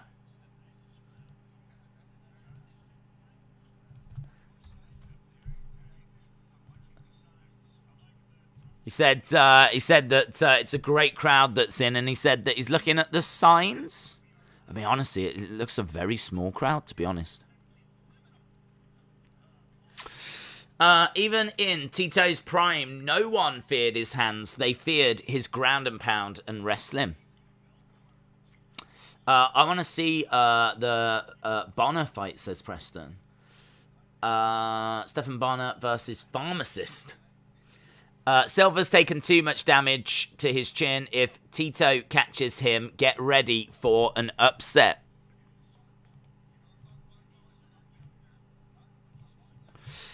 Tito is the larger guy. Harley said Meltzer gave Bucks Lucha Bros 5.75, which I disagree with. I went 4.75. The man gave HBK Taker 4.75. He rated that tag match higher than Volta versus Dragunov. Yeah, that's not a real surprise, to be honest. I mean, I suppose it's still higher than I thought he would go, but I think, didn't he call it the greatest cage match ever or something? I mean, I think he is. I don't know what he's doing. Can't get my head around it. I mean, for me, it was probably about 3.75. I really wasn't crazy on it. I can appreciate that there was a lot of action and it was good pacing and, you know, there was a lot that was going on, but I get bored of watching move after move after move after move after move after move after move after move after move at like a fast pace. So I find that boring. It's like watching a wrestling move compilation video on fast forward. Like, you ain't making it to the end of a 15-minute wrestling move compilation video on fast forward. So I kind of felt like I was just watching that. So yeah, I wasn't like hating on it, but I can see that I can understand why people like it. But yeah, I would have given it like 3.75. I mean, it's right in Meltzer's wheelhouse, though. Do you know what I mean? Meltzer loves that kind of thing. He loves the Bucks. He loves the Lucha Bros. He loves AEW. He loves that style of wrestling. So, you know, the way to look at it is Meltzer's. For Meltzer, it's 5.75. But for you, it might not be. But yeah, I did anticipate he'd go high with that. Minute left to go, and even though there's plenty of action in this, it's interesting no one really.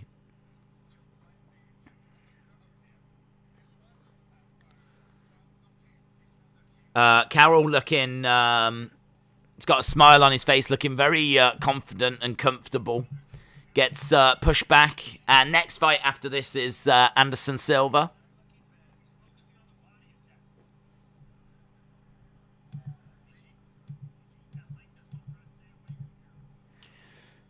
Covering up as Vences is firing in a couple of shots. Bit watchful now by Carroll. A couple of jabs. Tito got roasted by a chicken. Medrov said the Irish bloke is on top for me. Yeah, I agree. I think he's done well throughout the whole fight. I mean, that is the end of round number 5, and honestly, you could maybe give a token round to Vences, but other than that, I think this is very comfortable for Carroll. I think it's very comfortable for Carroll, but I don't know that the judges are seeing it that way. It certainly seemed like those at ringside were seeing it slightly different. He's talking about WWE now. The Battle of the Billionaires. The highest rated fight they've ever had. In Detroit.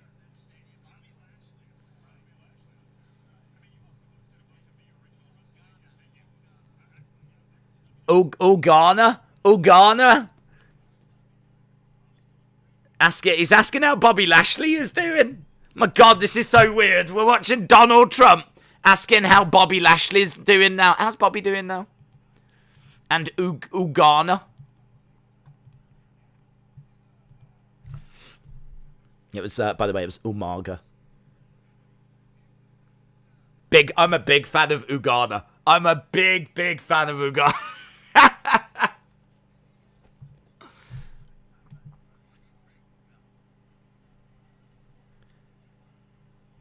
I hope no one tells him that Ugana's passed away. So we are back to the action. Big Boy Dally said, that's amazing. I just heard that.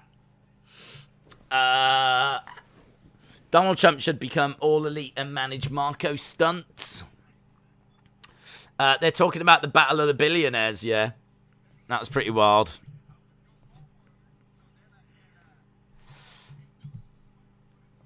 All right, Carroll with some shots up top. Body shot coming in. Swing and a miss by Vences.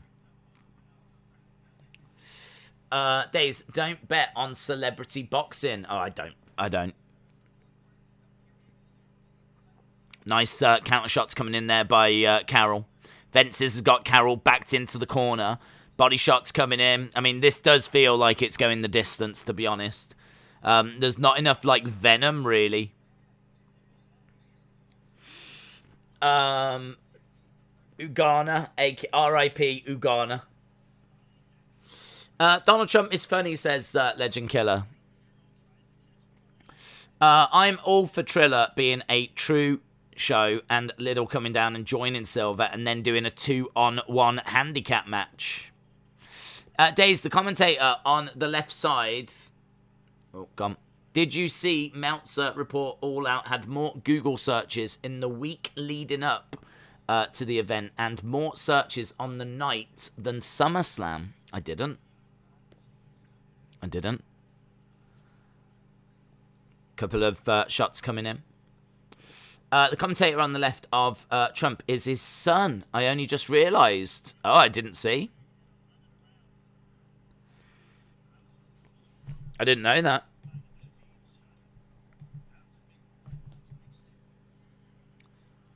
$20-odd seconds left in this round, and it's a little bit more scrappy now. We're starting to see Vences working a little bit more. You can't actually bet on these fights. YouTube must be playing up. Right, we're almost done with round number 6. Right, there we go. We are done with round number 6. Both go back to their corners and... Oh, yeah, you're right. It is. Yeah, you're right. It is. It's Donald Trump Jr.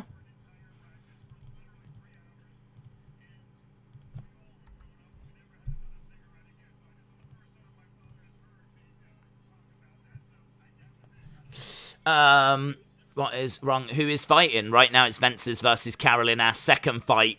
But unfortunately, the bigger talking point is I mean, no doubt about it, the bigger talking point is Donald Trump. That is easily the bigger talking point, and it's a little bit distracting, to be honest.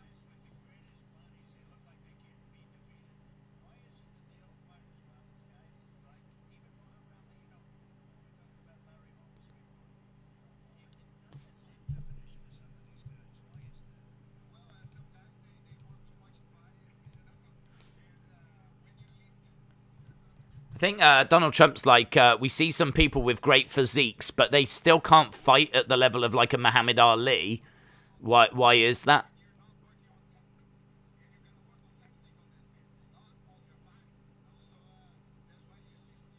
It is a little bit, right? I'm not being disrespectful, but it is a little bit like watching it with your granddad.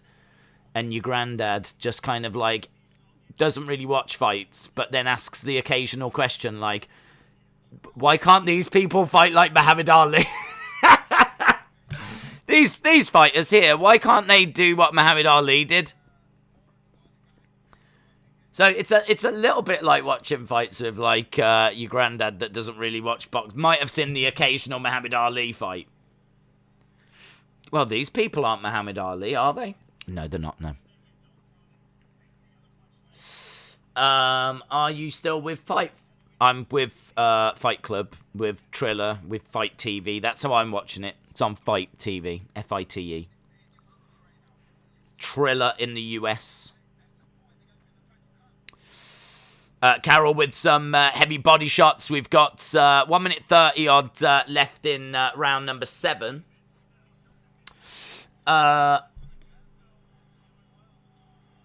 Here's Carroll edging forward. And into the clinch by Vences. Vences driving Carroll against the ropes.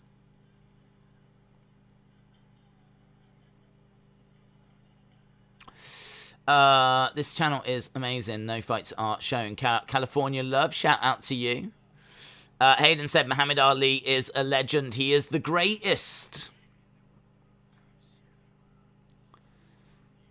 Both guys standing in the center.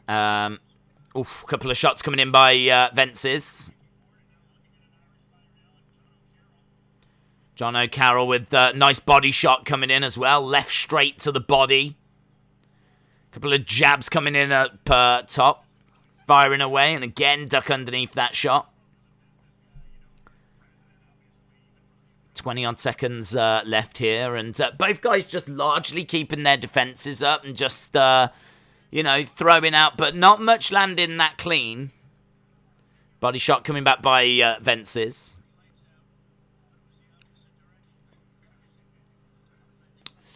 Trump is into anything he can put his name on.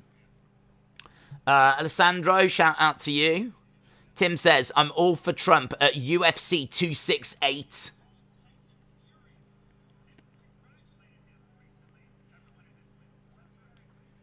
Donald Trump apparently called Tyson Fury to congratulate him.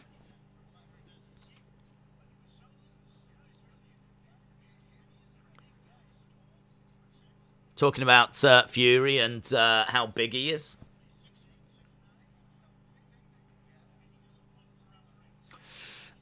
This is a tough fight to score, says Liam. I honestly, I really think that Carroll's dominating it. I've got him winning quite comfortably. But I could be very much alone in that because they did go over to the commentators and they were seeing it differently. So you're not wrong. But for me personally, I think that Carroll's easily winning it. I hope that Belfort gets knocked out, says Wolfman. Big Boy Dally said, what would you ask Trump if you got to ask him one question? What does Linda McMahon smell like? That would be my question. That would be my one question. Can I have Linda McMahon's number?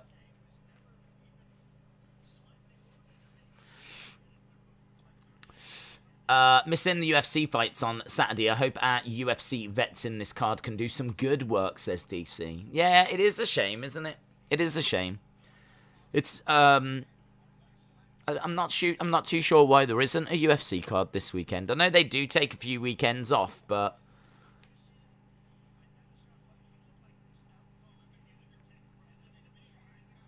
Undertaker gets a mention. Talking about when Fury got knocked down in his fight against Wilder and how he rose up and said like it was like the Undertaker rising up. Carroll with nice right-hand jab, driving Vences back, firing out that jab. A lot of this stuff that's being thrown is not landing. Keeping his defense up. Can I just say, the commentary here, they are talking about pretty much anything but the fight that's going on. Like, their commentary of this fight is atrocious. And it's not Donald Trump's fault. It's all of them. Like, they're not talking about anything that's happening in this fight. They've spoke about Fury, WrestleMania, Uganda. They've spoke about, now they're talking about Joshua and Usyk. Trump is as smart as a goat, says Preston. Vences with a couple of big hands coming in. Vences getting a few shots through in this round and definitely starting to feel it. You can see a bit of damage on the nose of Carroll. Yeah, I think he did. I think he did just catch him with a couple of great shots there.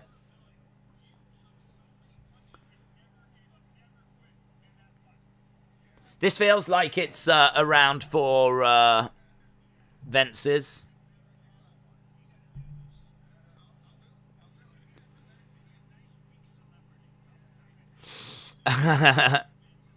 Saying to Junior, he should do this and he should pick a weak celebrity. Rosie O'Donnell. Duck underneath. These fights, like tonight, I thought this was a WWE roundup. Big Boy Daddy said, I am actually enjoying listening.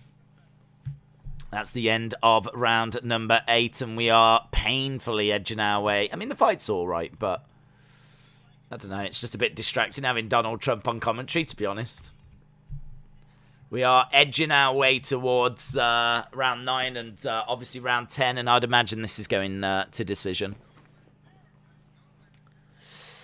We're into 8th round. Preston seems to be struggling to stay awake. The Gypsy King will win against Wilder for the 3rd time. Fury was robbed in the first fight. Says California Love. The whole country is a Trump fan, yet he didn't win. Come on now, says Scott. I think there's a difference, though, isn't there, between appreciating and just having a bit of fun with hearing his commentary and then actually actively voting for him to run the free world.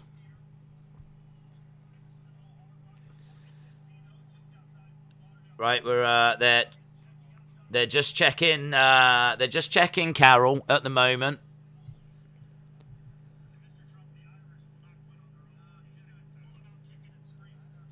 They're checking it. He looks ready to go. He looks all right. There's something about the eye that they don't like. Don't know what the corner. I don't know what the corner are saying, but here we go. Carroll trying to fire up the crowd. We're about to get underway with round number 9. There's 6 minutes left in this fight. 6 minutes left. Silva and Holyfield definitely winning. Doctor stoppage. Not yet. Not yet.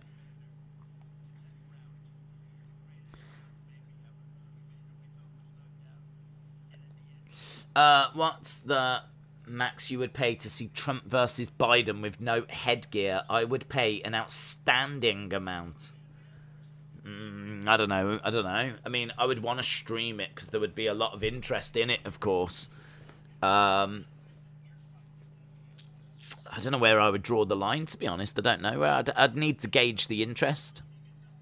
Because to be perfectly honest, for me personally, I can quite happily not watch it. But I would want to stream it, and depending on the interest, this is great by Carroll, by the way. Carroll is absolutely pouring it onto Vences. Kind of feels like Carroll knows that he's got an injury to his eye and that this could get stopped. So he is just starting to unload now on Vences. Really driving Vences back.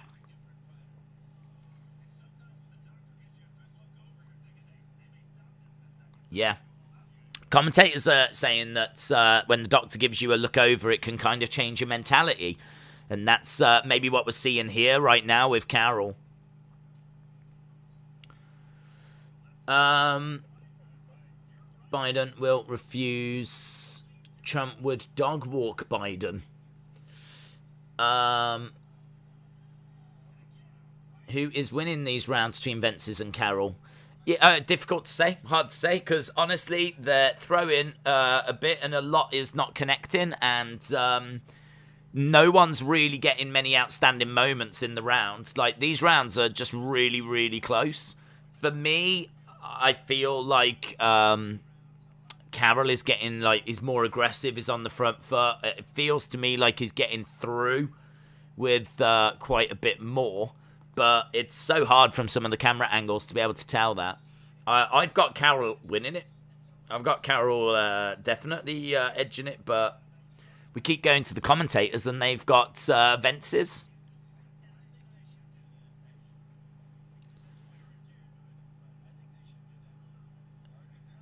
Body shots coming in.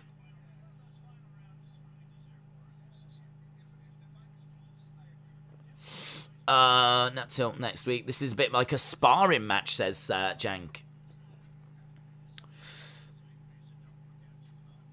Couple of jabs coming in by Vences. Jabs coming back by Carroll. End of the round. Right, we are going to the final 3 minutes. Final 3 minutes.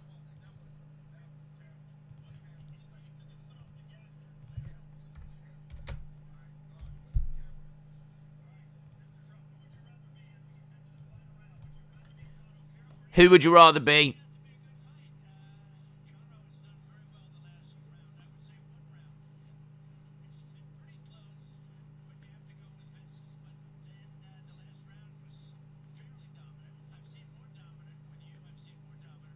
Trump says that he would go with Vences, but the last round was Carroll.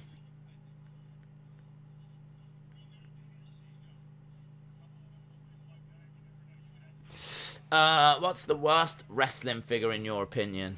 I think I did a video on worst wrestling figures. I can't remember. There was like a Rosa Mendez that was awful. And I think there was like a Layla that was awful as well. Right. 3 minutes. Final round. I must admit, I think I'm going to turn the Donald Trump alternative commentary off for the Anderson Silva fight, because for this fight it's been all right, but it's super distracting having to like listen to what he says to then relay it, and most of the time they're just talking about like things that are not the fight that's actually happening. So yeah, I think I might just move away from it for the Anderson Silva one. I might go back to it for the Vitor Belfort fight, but for the main event, but I really want to just enjoy the Anderson Silva fight. Days, were you a fan of the Trump versus Vince match at WrestleMania? Not really. Not really. Wasn't really my kind of thing. The Battle of the Billionaires.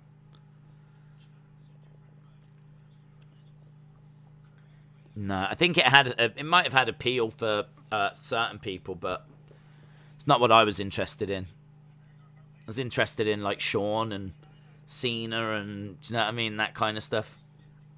I mean, in fairness, Trump and Vince didn't actually fight. Obviously, Umaga and Bobby Lashley fought on their behalf, but even so, I wasn't really into it. It's certainly, when I think about great WrestleMania moments, I never think about that match. Couple of strikes coming in by Carroll. Vences with a couple of counter strikes. I sort of feel like Vences is going to win this, you know. Like, we keep going to the ringside commentators, and they've scored it for Vences.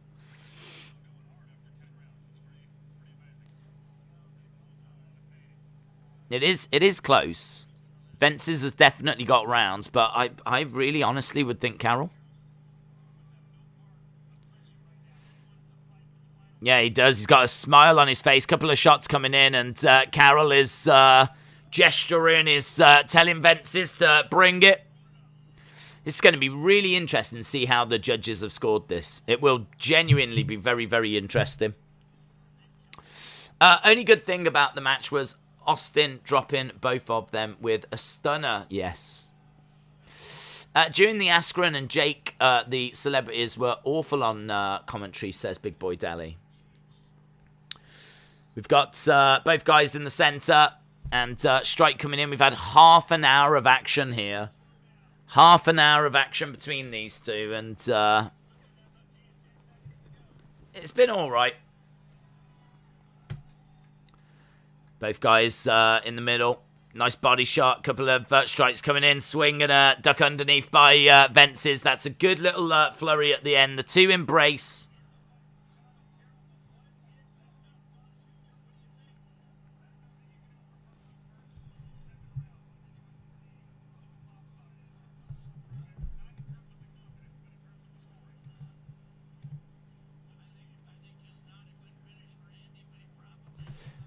Okay, so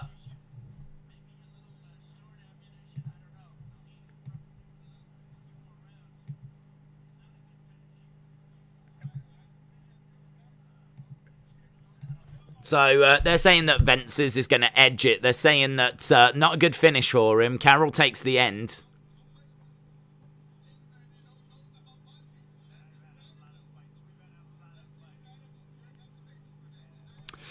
Holyfield is going to beat TRT. It sounds like nobody, including the fans, won that last fight, says Michael. Yeah, it was all right.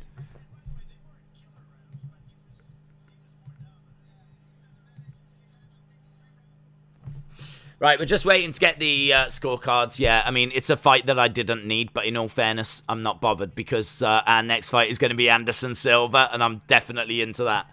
Definitely into watching the Spider in there. He looked amazing in his last fight. So, yeah, looking forward to that.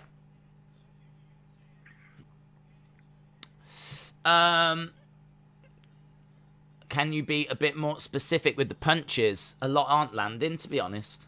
A lot aren't landing. A lot of them were just straight. There was nothing. There was no uppercuts. There was no hooks. It was all just jabs.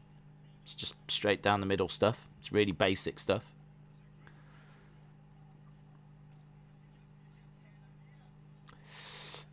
Just tuned in. What was the last fight? It was Vences versus Carroll.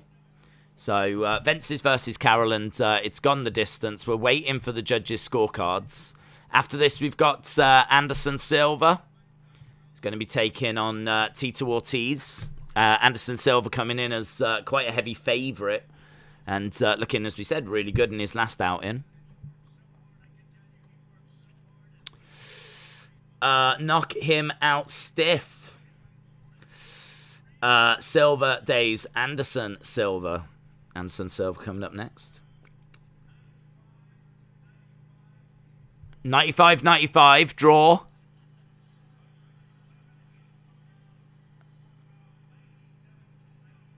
$97-93. Majority decision.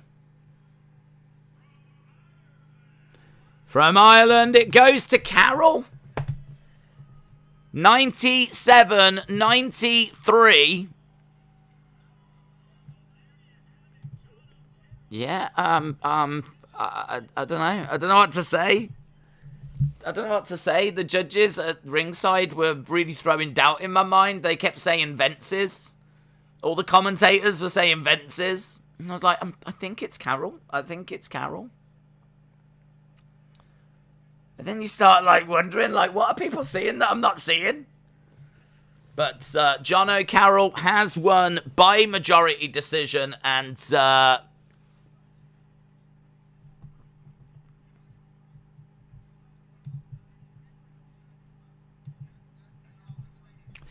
I'm waiting on Days to show up at Triller. Do you remember Snoop Dogg smoking weed during the Jake Paul Ben Askren fight? I do, yeah. I do. I'd sadly remember pretty much everything about that event. I've tried desperately to erase it from my mind. Right, I definitely don't want to stick on this. I want to go over back to the other coverage.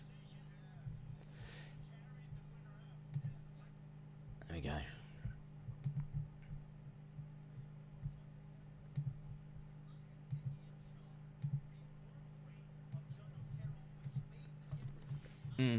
I said it's the work rate of Carroll that has made the difference there in the eyes of the judges.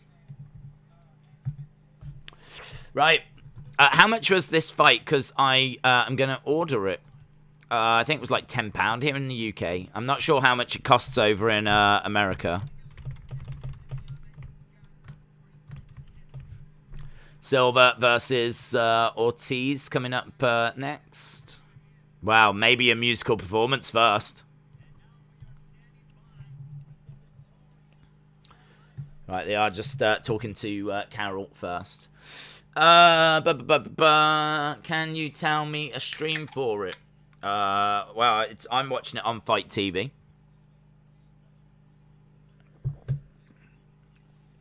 Silva's just going to peck and poke with 50% punches, and later he will start picking it up and win with a 7th round knockout to the body, says Big Alpo 1988.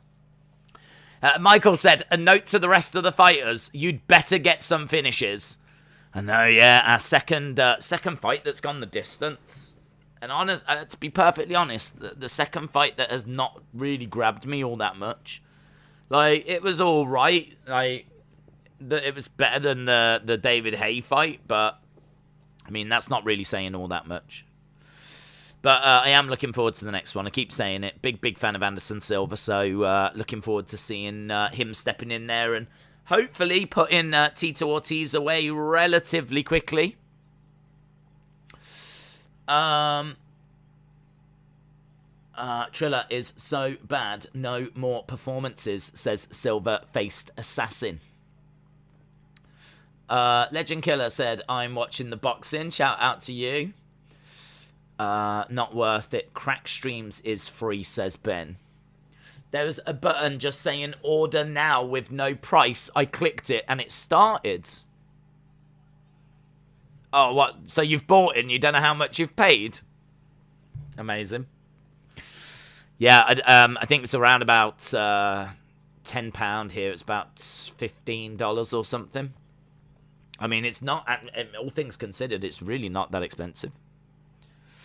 But I don't know how many people are staying up to watch Vitor Belfort versus Evander Holyfield. There might be some. $50. What a rip-off. Is it really $50? Is it really? No way would I pay $50 for this. No way. But then, you know, saying that, it's there's no UFC on, is there? There's no UFC on, so it's something to watch on a Saturday night.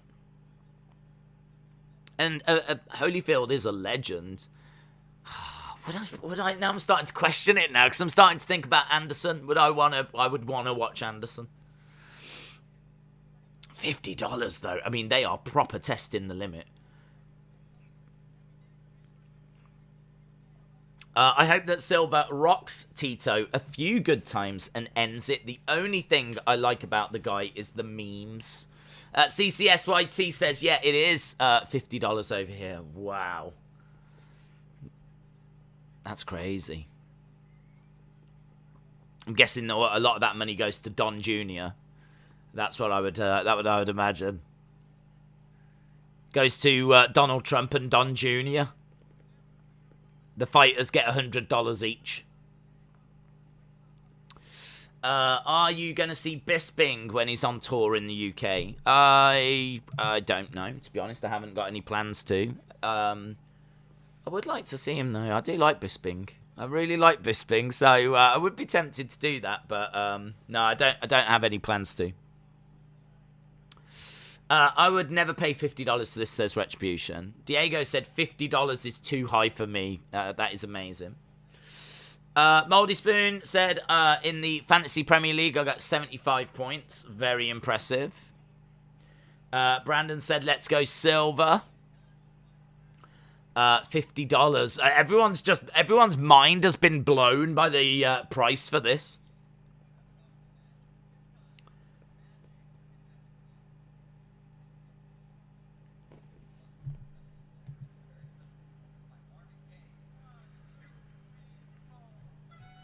What is this? Marvin Gaye and Snoop. I don't know what I'm watching now. It's another performance.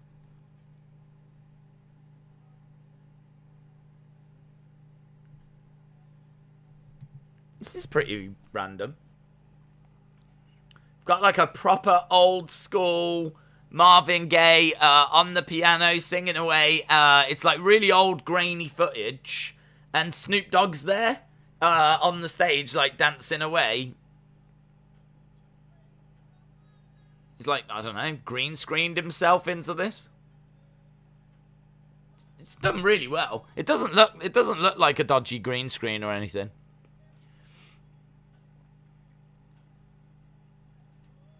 The color grading on it is great. So we've got I don't even know what this is. It's just a video. They're not actually on stage.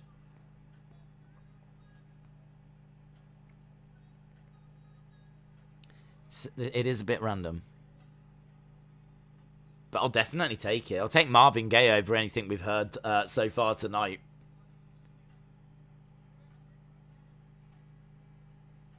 So far, Snoop Dogg is just like...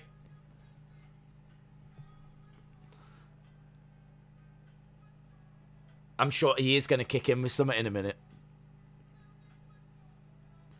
So, Marvin Gaye singing What's Going On.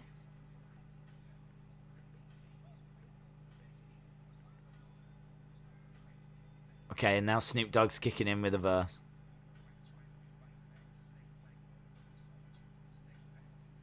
It's pretty good. It's alright, you know.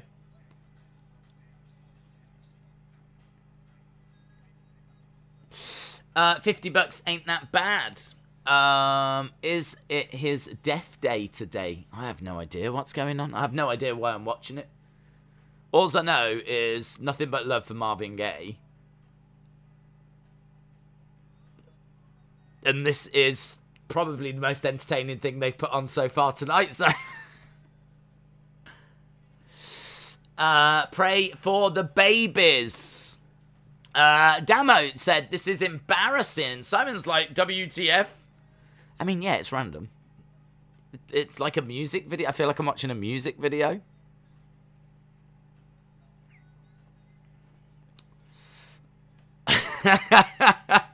People in the chat are asking, in the fight chat are going, what is going on?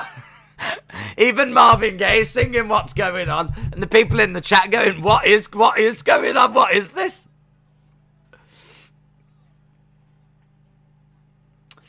What's Trump up to now? I don't know. I have no idea. I clicked away from Donald Trump. It was all right. It was all right. He was just chatting away and talking about various things like WWE and talking about the fight and. But yeah, there was no insight into what we was watching.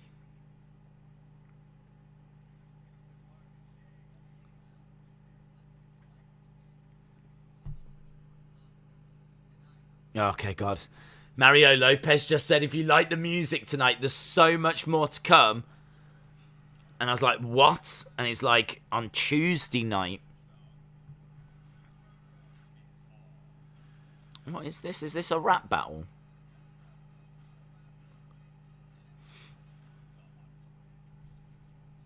What is this? I don't even know what I'm watching. What is this?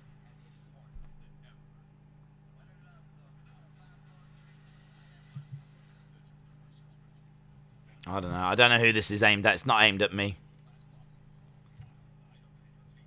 A night of entertainment every single month.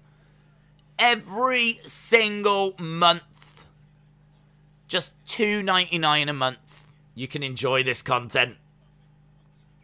Triller Fight Club. Be there. It's just an advert for Triller Fight Club.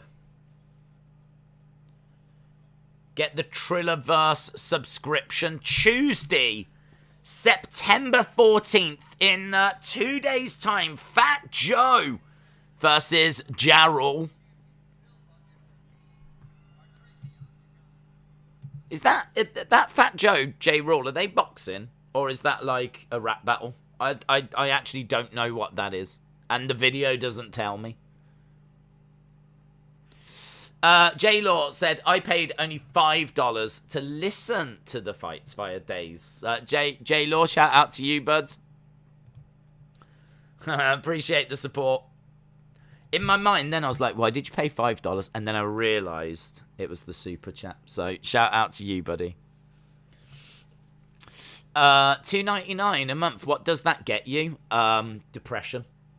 That's what it gets you. It gets you $2.99 less in your bank account. That's what it gets you. $2.99 is $2.98 too much. Having music during the fights makes it so damn goofy. Yeah, I mean, I wouldn't mind if, like, it would be quite cool if, like, a band did a song, right? And then once they finish the song, they go into a second song, but that is actually the entrance music for the next fighter or something. Like, if they were to link it that way, I'd be like, okay, this is, I can get with this. This is all right. They do a song, and then they do the entrance music live. That's kind of cool. Like, I think there's ways that you could do it. But, yeah, I mean, just go into, like, a random music video that we just did then. It was very strange. Even if it is Marvin Gaye, it's very strange. We're just seeing, so Anderson Silva's always been a great striker.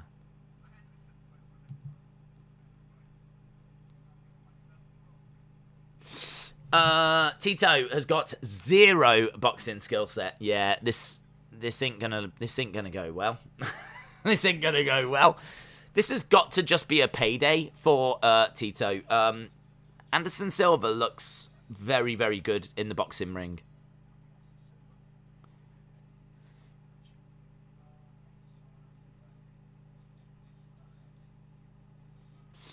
Anderson Silva says, I'm sorry, but I think this is not going to happen after Tito Ortiz said he is going to hurt him.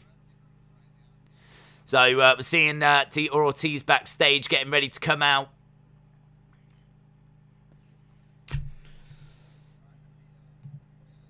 Looking forward to this.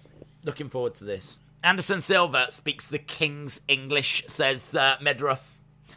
Fat Joe versus Carroll is going to be a sumo match. Tito needs a miracle. He does. We've got Todd Grisham. We've got 50 Cent. We've got Sean Porter. Wasn't 50 Cent, like, bankrupt? I thought he, like, went bankrupt or something. Now he's drinking, like, Cristal at ringside for Triller. Have you ever heard of ESPC? It's the new boxing game that's coming out sometime. You should check it out. I haven't heard of it. No. I wish they would bring back, was it Fight Night?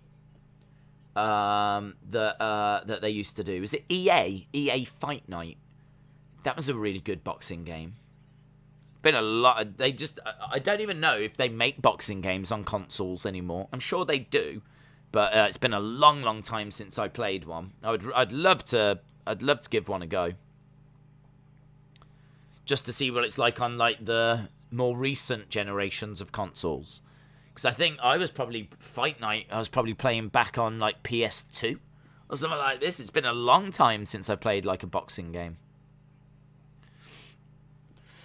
I agree. If there was a better transition into the music, then it might work a little bit better, says California Love. Yeah, it just doesn't tend to fit anything. Like, you know, you tend to get, like, boxing, and then all of a sudden you do, like, gyrating women and, like, whatever. And then it's, we go back to the boxing. It does feel very disjointed. Right, waiting to go to this next one. This is our co-main event of the evening. In all fairness, I was expecting the ring walk for Holyfield to be at about 3 in the morning. It's currently 2:15 here in the UK, so we probably are about 45 minutes away from that. 50 Cent probably had some sense tucked beneath a mattress. Has the Ortiz-Silva fight started yet? Not yet. Not yet. We will be going to a couple of interviews, I'd imagine, and then the ring walks. So, no, you haven't missed it yet. In fact, if you was to buy it now, you really haven't missed a great deal. You've missed an awful David Haye fight. Not a bad little match, but missable. So if you used to order it now, this would probably be a good time to jump into this event. Right, we've got Anderson Silva, 192. Tito Ortiz coming in at 200. Anderson Silva with a 4-inch reach advantage. No 3 knockdown rule. Cannot be saved by the bell in any round. 8 2-minute rounds. 10 point must be used. We're right, here we go. No interviews. Looks like we are just going to get the ring walks. So it's 10 2. Oh, here we are.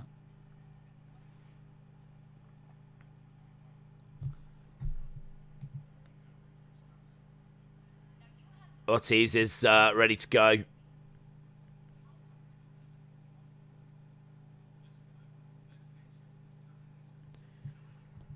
Discipline, dedication, determination. She's awful. I hate this woman.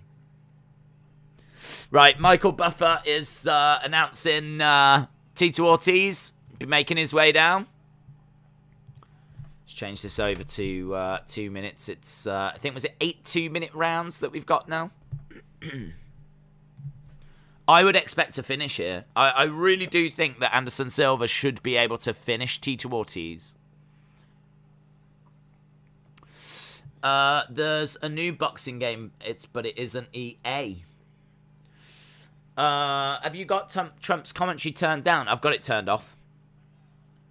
I might go back to it for the main event, but I really want to just enjoy Anderson Silva's fight. I am a big Anderson Silva fan. I loved him when he was in UFC, and even heard about him just before. He actually came in with quite a bit of hype when he came into the UFC.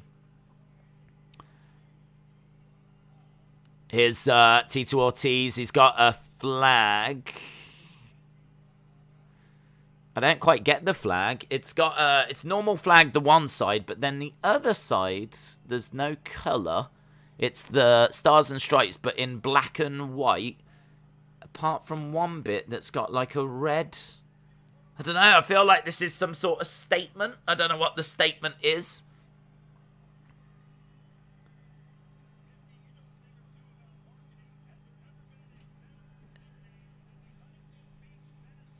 I don't get it. I don't get what the flag means. Does anyone know what the flag means?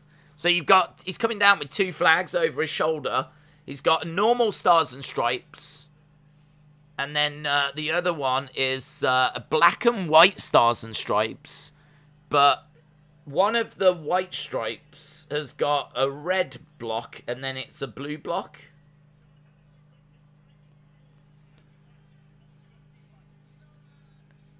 He's come down to Real American by Hogan. Fight for the rights of every man. He's come down to Hogan's music. What you gonna do when Ortiz mania runs wild on you? Here's Anderson Silva. I think he's managed to avoid the awful interview with that woman. Here he is, the Spider. Anderson, the Spider Silva, held the UFC middleweight championship from, was it about, how long was it? It was about 7 years.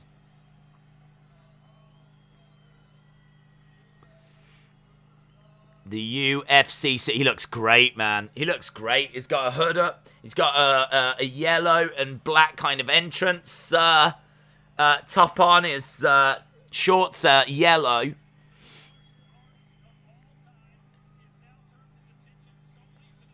He's turned his attention to boxing.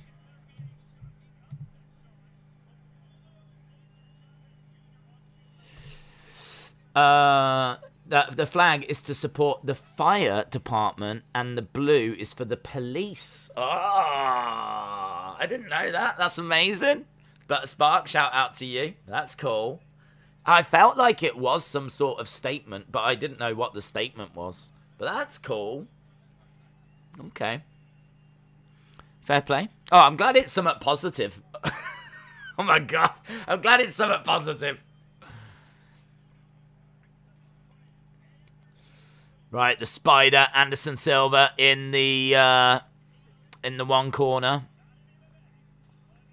In boxing. Huge MMA fan, I get it. Silva used to be my dude back in the UFC. Yeah, I loved him. I completely the same.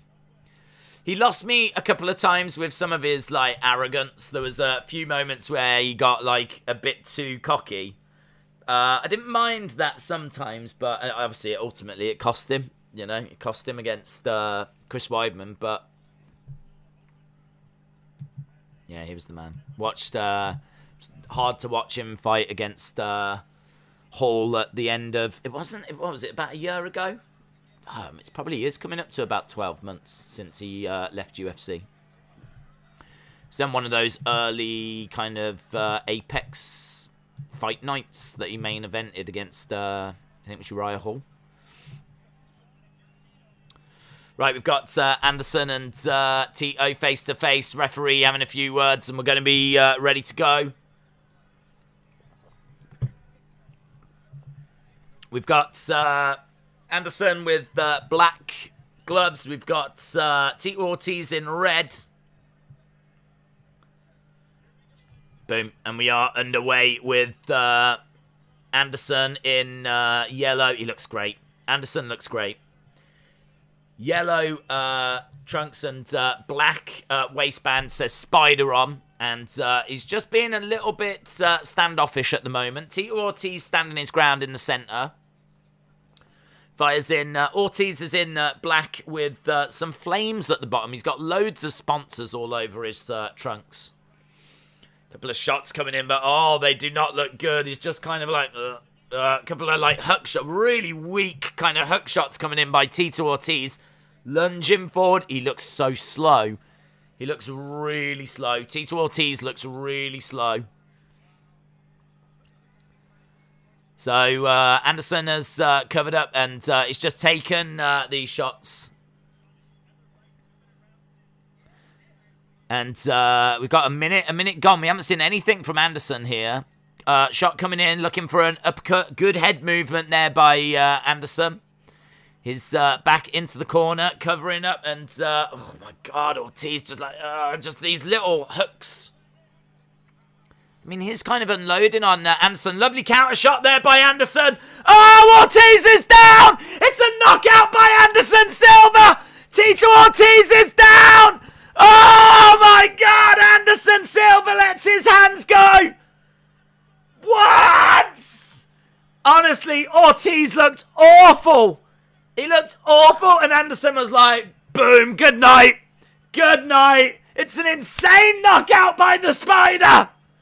Anderson, look, Ortiz is still down. Wow. Yeah, people saying Tito Ortiz had no reason to be in that ring. No business to be in that ring. But that was scenes, man. That is scenes. We're waiting for the replay. I mean, honestly, Anderson is in the corner covering up as Ortiz is like throwing in hooks to the body. Awful looking shots. He moves away from the corner, catches Ortiz, but I don't know if it was with like a cross shot or a hook shot or uppercut. I don't know what it was that he actually connected with. We need to see the replay. Anderson's just back in the corner, just bored. He's just bored. Anderson, the Spider Silva. Ortiz just got knocked the F out. He just got knocked the F out. He can't believe it. He's like, Yeah, I mean, first round knockout for Anderson the Spider Silva. The career rebirth. I mean, granted, he just knocked out someone that really shouldn't have been in there. He looked bad. Ortiz looked bad. But, come on, I want to see the replay. I really want to see the replay. I need to see that in slow-mo, says Diego. Absolutely. I need to see it as well. He is so cool, calm, collected. We're just waiting for... I'm desperate to see this replay, and I don't know what's taken them so long.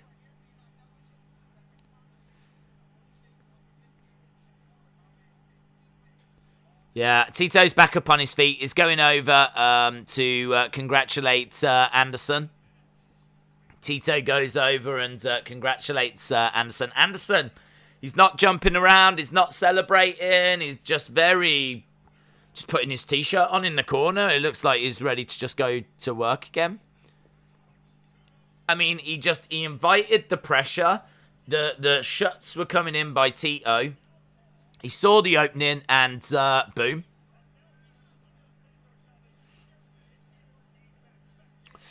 Anderson needs to fight actual fighters. Yeah, he does. He does. But, I mean, in all fairness, at this stage in his career, what is he realistically trying to do? I mean, realistically, he's not going to try and become a world champion in boxing. So, you know, these are paydays for Anderson, and fair play. I don't begrudge it him at all. Anderson versus Jake Paul. It's been spoke about. It's been spoke about.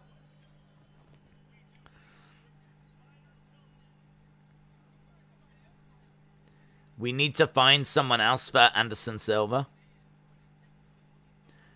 I don't want to see that fight. If Jake Paul knocks out Anderson Silva, it'll break my heart. It will actually break my heart. That will break my heart. There's not many things in this world that will actually break my heart. That will do it. Jake Paul beating, knocking out Anderson Silva that would end. That would destroy me. We still haven't seen a replay. The flip reverse, though, would be if Anderson beats Jake Paul and Anderson is the one to do it. Anderson's the one that finally beats Jake Paul and becomes a worldwide hero, then I'd love that.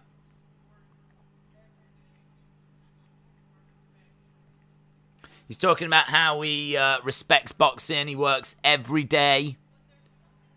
He's got a big smile on his face.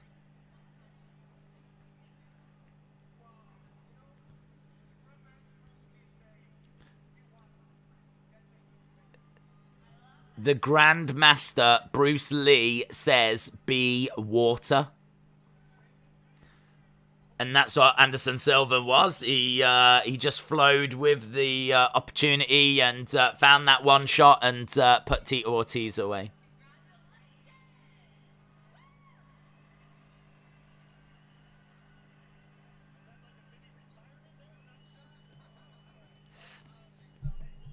Yeah, it was good. Stamps in a replay. Beating Tito in a boxing doesn't make him Ali. Dana White used to smack Tito around in boxing, says Big Ol' Poe. Yeah, he's definitely not Ali. He's not... oh, hang on, we're seeing a replay here. Oh, my God, those shots coming to the side of the head, actually. There was a few shots, so he's down in the corner. It's a hook shot. It's just a hook shot. The power of the hook shot. So, Anderson's in the corner. He slips to the side, throws a big hook shot. Boom, right on the chin. That actually drives Ortiz against the ropes. That allows Anderson to then throw a couple of follow-ups to the side of the head as Ortiz is like bouncing off the rope. Oh, man, it's brutal. Boom. I mean, it looks like Ortiz is he going down after that first? It might be the third. Maybe the fourth that finally puts Ortiz down. Yeah, and Ortiz goes down, so it is one punch that actually knocks Ortiz against the ropes, but there's 3 follow-up shots to the side of the head that end up putting him down. But even so, it all happens so quick. But yeah, Ortiz did not look great in that at all. It did not look great. That was fun, though. That's easily the best part of this show. Without any shadow of a doubt. We are building and heading towards our main event of the evening. Of course, our main event of the evening, Evander Holyfield taking on Vitor Belfort. That is also 8 2-minute rounds. 8 2-minute rounds. That is going to be our main event of the evening. You need to switch over to Donald Trump. I need to hear his words of wisdom. Boom, we can do that.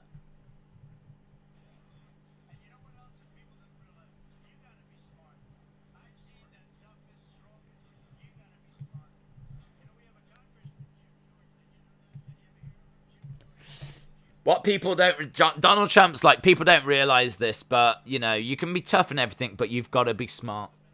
You lot didn't realise that, did you? You didn't. Come on, be honest. You didn't realise that in the boxing world, you can't just be big and tough. You got to be smart. Is Masvidal joined them now? Masvidal's there. Where's Masvidal come from?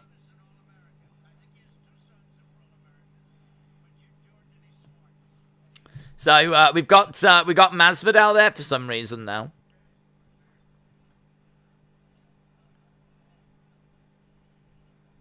No one is saying anything right now.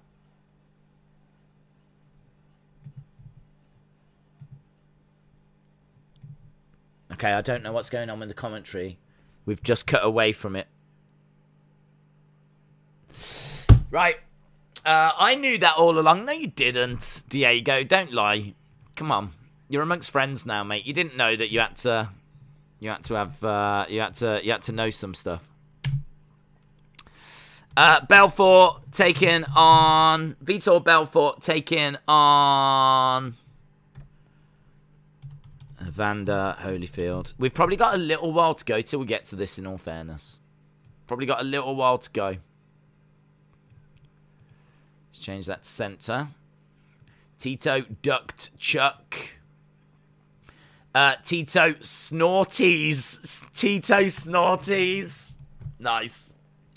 Tito made the mistake of training with Chuck, and Chuck was able to hurt him easily. Chuck ducked fighting.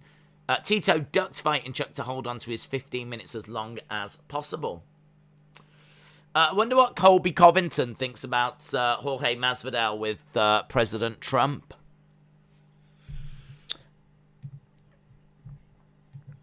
Right, they're just talking about our main event that's coming up. Vitor Belfort taking on Holyfield. Silva wins. Yeah, it's amazing. Masvidal came from the Shadow Realm. Steve says, I love you, Dong. Oh, yeah. I wish your Dong was with Trump and Donald Trump Jr. I'd love to see your Dong doing commentary. I would love to see your Dong next to Donald Trump doing alternative commentary. That's what I would love to see. I would pay serious money for that. Serious money.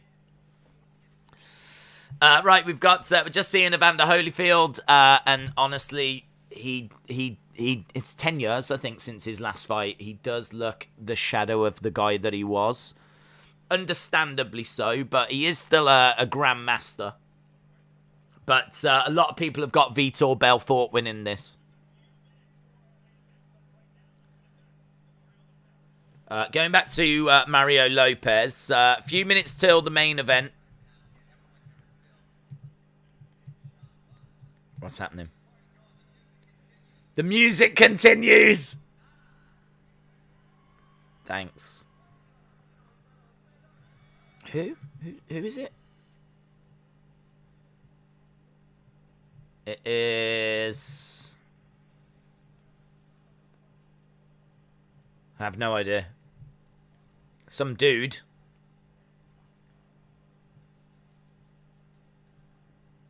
No idea. Literally no idea who this is.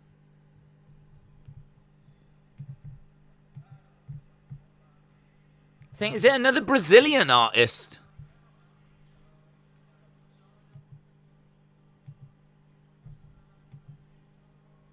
Don't know. I haven't even put a little thing up to say what the name is. Okay, well, another Brazilian artist, maybe not Brazilian, is doing some music now. People saying this is a Bad Bunny wannabe. That's the level we're at. We're not even at Bad Bunny. We're at a Bad Bunny wannabe. We're at a Bad Bunny tribute act. They've gone and got a Bad Bunny tribute act. Moody Rabbit. That's what he is. Moody Rabbit is singing right now. He's not quite Bad Bunny. He's just Moody Rabbit.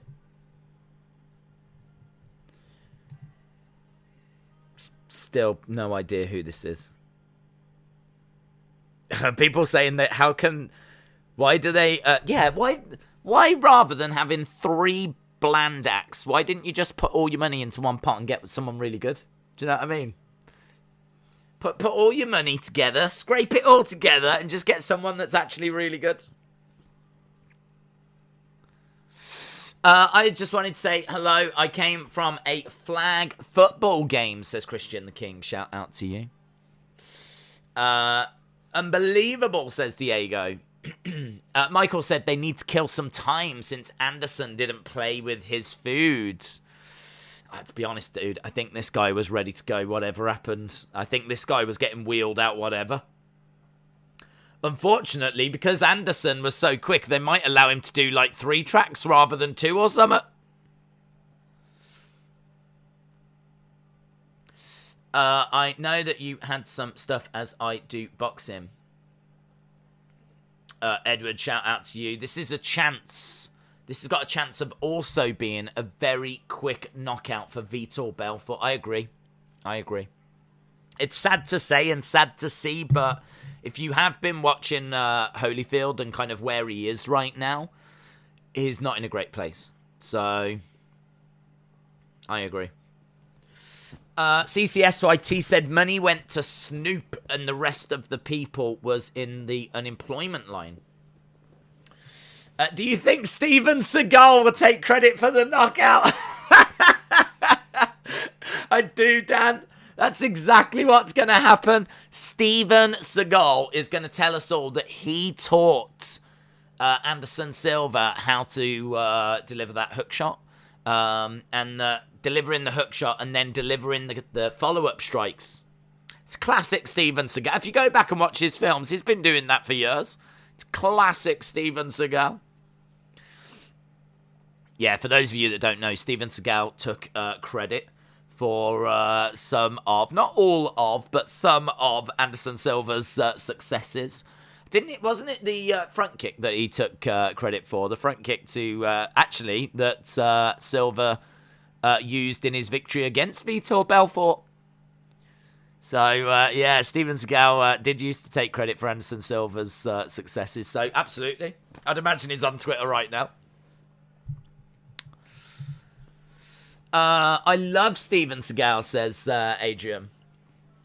It should have been Silva versus Vitor. I agree.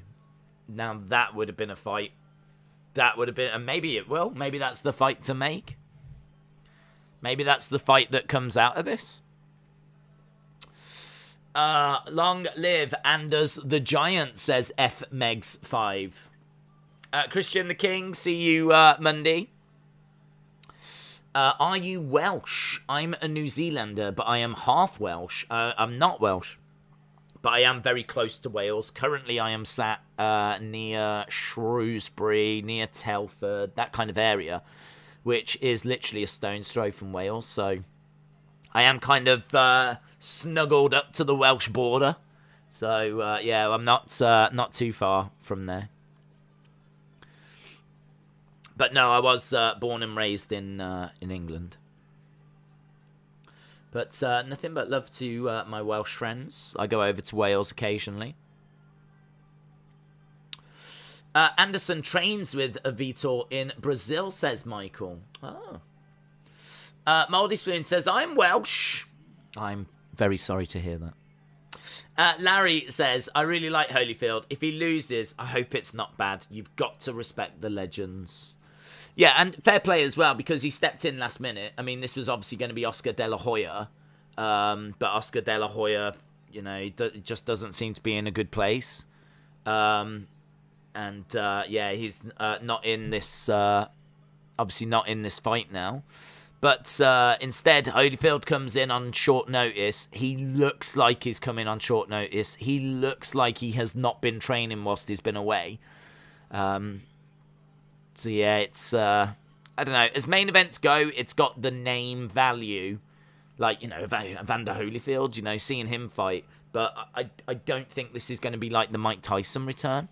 I mean, brilliant if it is. If Evander Holyfield goes out there, looks like $1 million. Perhaps he's been trolling us all. Perhaps he's going to go out there and look like an absolute $1 million. And then that could set up a, you know, we could get Holyfield's Tyson again. But I don't think so. I don't think Holyfield's been really, like, training or keeping himself in any kind of, well, he looks all right shape, in all fairness. He certainly hasn't let himself go.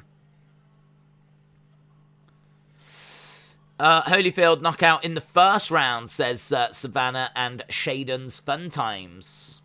Adam said, I thought Oscar De La Hoya had COVID. Is that a cover story? Honestly, I don't know. I don't know. All I can tell you is there's a lot of people worried about him. There's a lot of people that, you know, is drinking and, like, his speech is slurred. He's, you know, they think that he's back on, like, doing drugs. And, yeah, yeah, I think it could be a cover story. I don't want to say because there's every chance he has got COVID or something, you know, and it's just speculation, but there's a lot of people that are concerned about him at the moment because recent appearances he's looked bad. We're seeing Holyfield. Vitor Belfort says he's the best boxer of all time, Holyfield.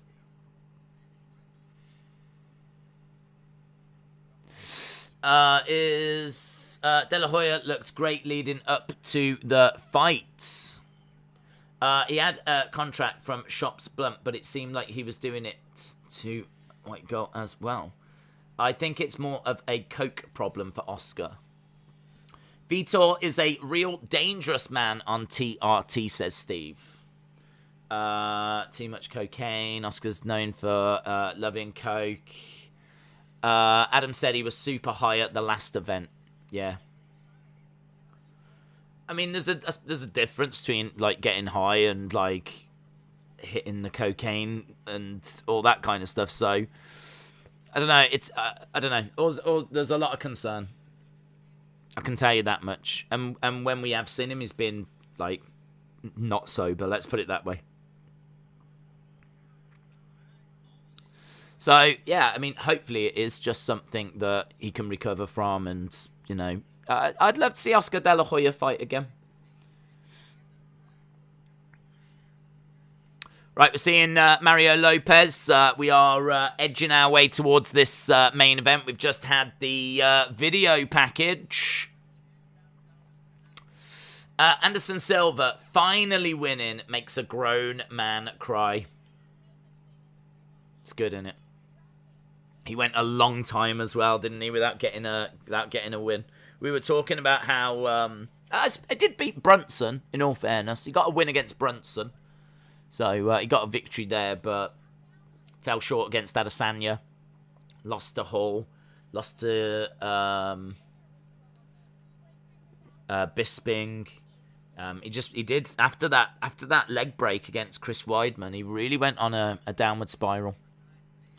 But yeah, it's just great to see him like getting wins in boxing. He's going out, he's getting a payday, he's getting wins. I'd definitely pay to see another Anderson Silva boxing match. Ideally, if it was against a decent name, you know, someone that you know.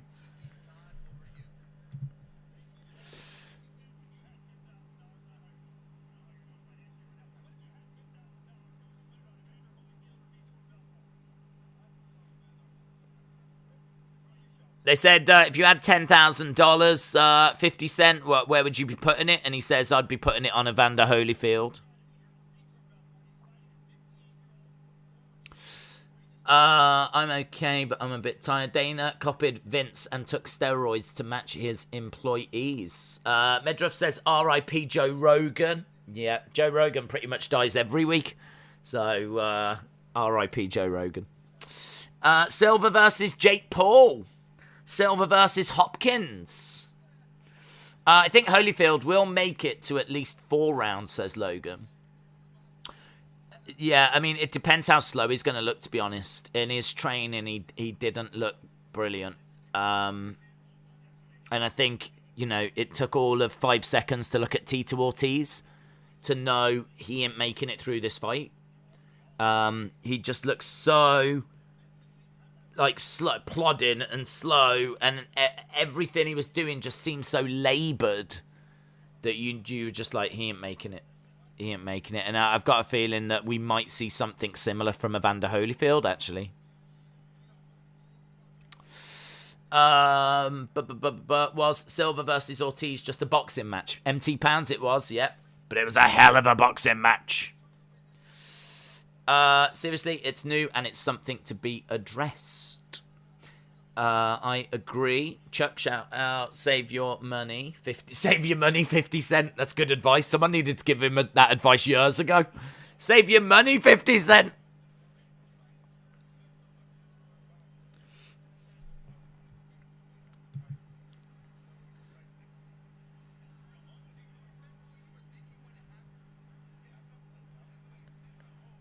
Yeah, so we are. They're talking about the ear bite.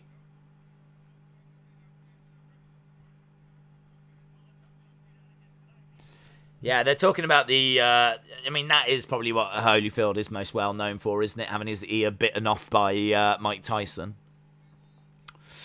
Dave in real life, shout out to you. If he's around, I can't see him.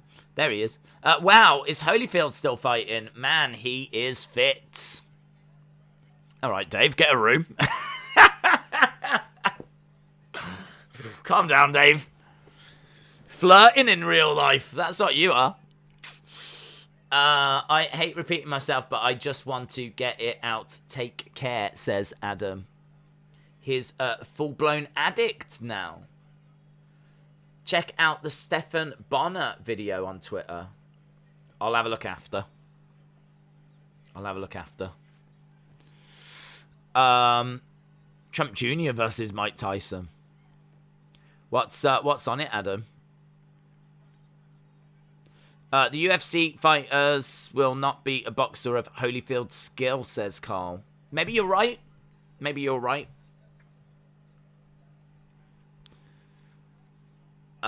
Days, what sex do you identify as?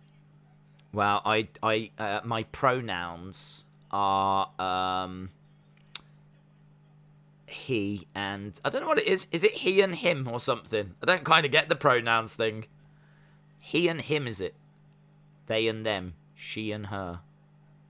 I don't know. I'm a red-blooded male. That's what I am. I'm a born killer. That's what I identify as. I identify as a born killer. But like a really friendly one that likes to stream all the time. That's me. Right, we've got shots of Brazil. Nice little video package. The killer approves.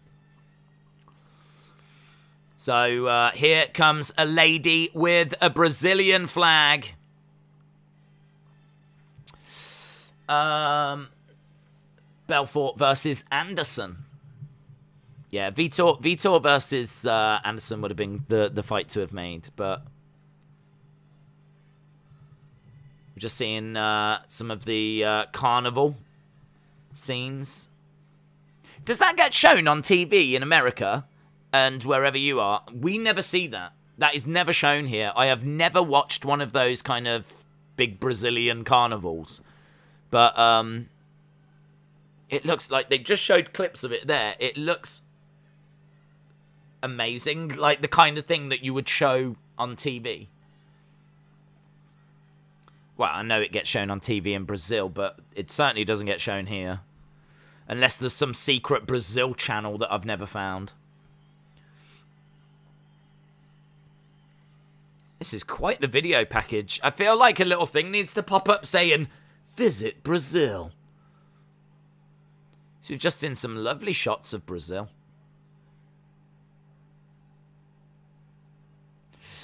What's Brazil? It's a nut.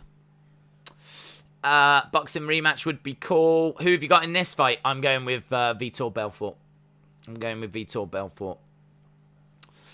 A lady with a Brazilian, says Diego. She was on her own?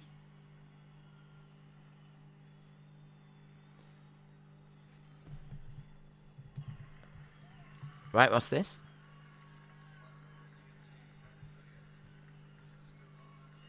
Oh, okay, they're talking about 9/11.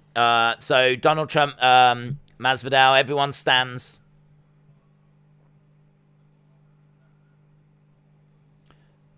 So,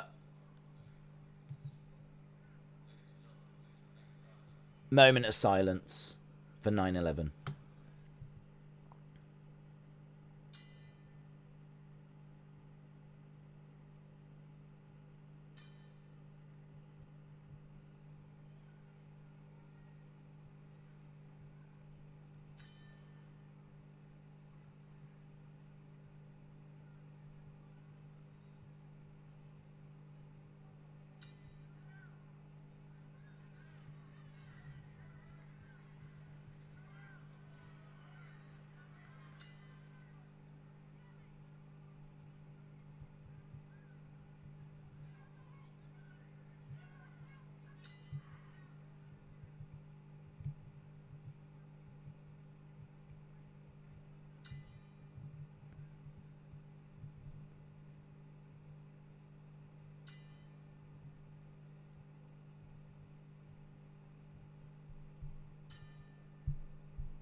That was awfully observed. Awfully observed. It was awful. There was shouting and everything. I mean, in all fairness, a lot of people were shouting to shut up to whoever was talking, but there was some woman that was like shouting her mouth off. Just be ashamed. I don't care what she's saying. She'd be absolutely ashamed. A lot of people. I was just reading the chat for Fight TV, and they were just like really kicking off at who's this person? Who's this little person?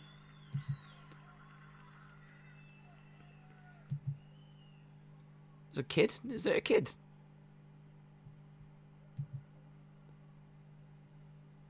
Decory Johnson.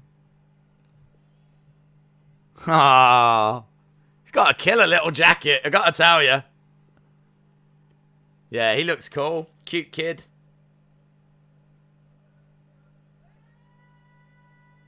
He's got a great voice. He's got a great voice. William said, buddy, I missed you in Clemson for a game. I missed you. I'm in Clemson for a game. William, shout out to you. Hope you're having fun. Hope you're having fun. Great voice on this kid. They keep cutting back to Donald Trump. He's got a smile on his face, and Don Jr. hasn't. You've got Donald Trump like really proud as this kid's singing away. Cut to Don Jr.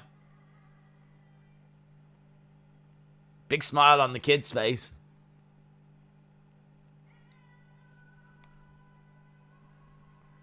Going for it, man.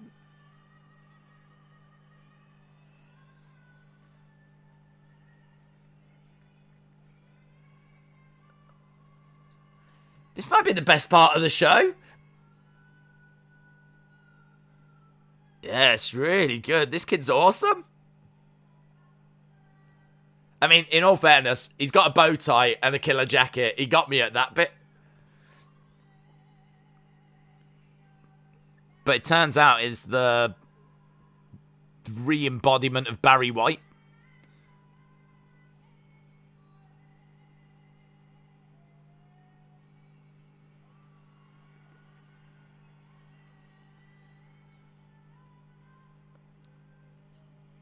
Oh, he's really good. He's hitting the notes, man. He's really, really good.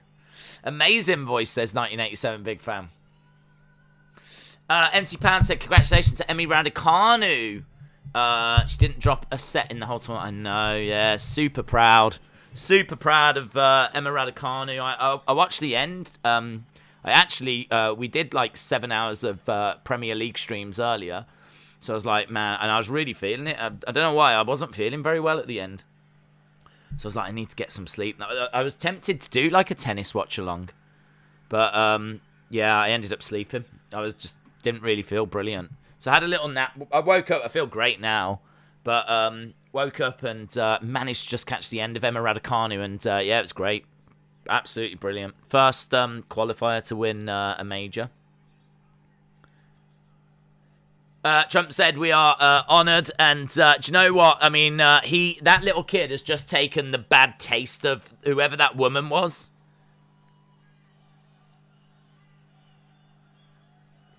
There, I think. Yeah,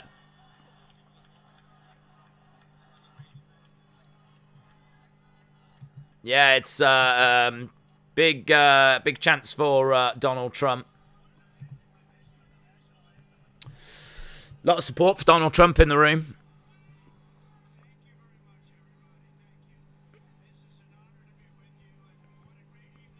Donald Trump says, thank you very much, everyone. It's an honor to be with you.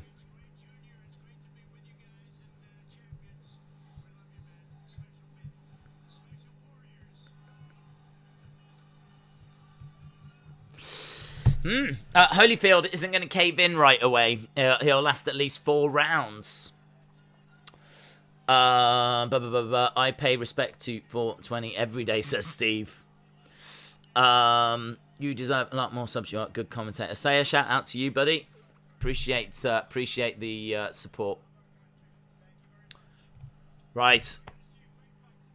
Yeah, well, Donald Trump says we're going to see a great fight tonight. Hopefully that's true. Obviously there's a few concerns, man. I mean, I don't think there's a few authorities that would authorize this. Don't think there's a few commissions that would allow this fight to take place, to be honest. But Florida has always been lol. In Florida, you go, can we? And they go, And they're like, well, I haven't finished yet. And they're like, yeah. I mean, say what you want, but I'm pretty sure it's going to be fine. Can we have an alligator fight a water buffalo in a sumo match? Yeah, that's fine. As long as we get our cut of the percentage of the gate, then I can't see any issues with that. So, yeah, there's a few states that I don't think would touch this. Florida, lol.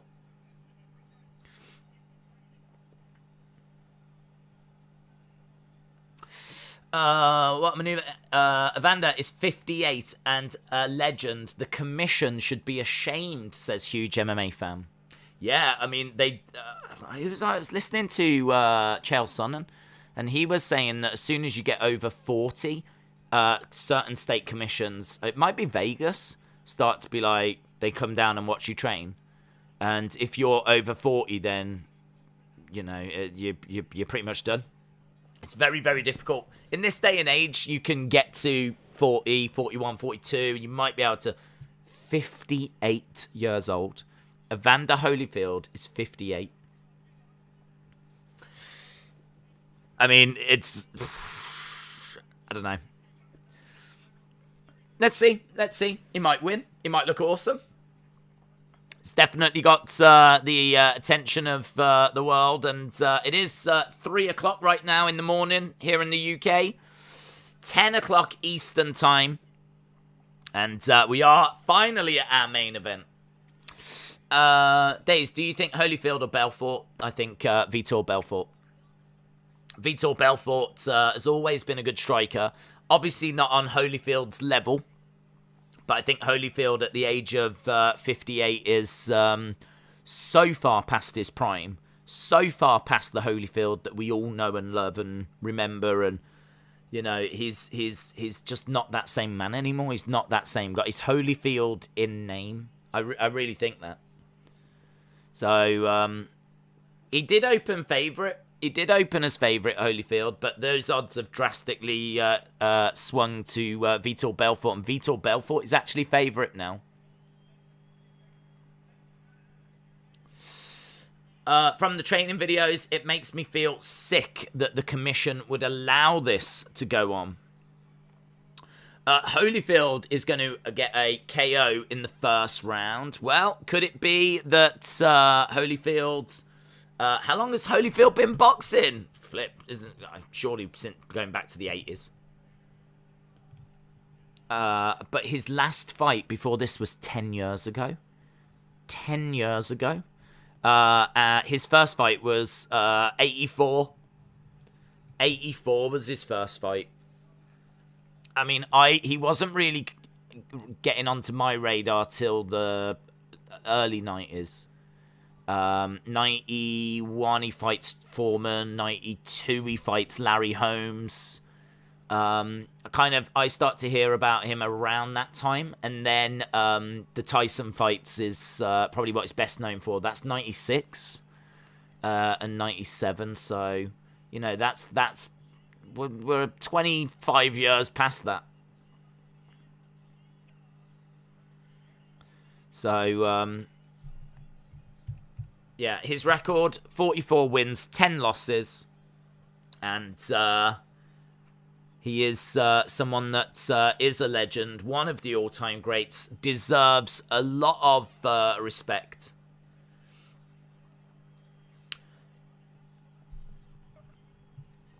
But obviously is stepping in there with Vitor Belfort. This is going to be like Mayweather, McGregor. Vitor is going to gas out, says Richard. Preston said Holyfield stumbled when he threw a hook. I thought you was younger than that. I've been 21 for a long time.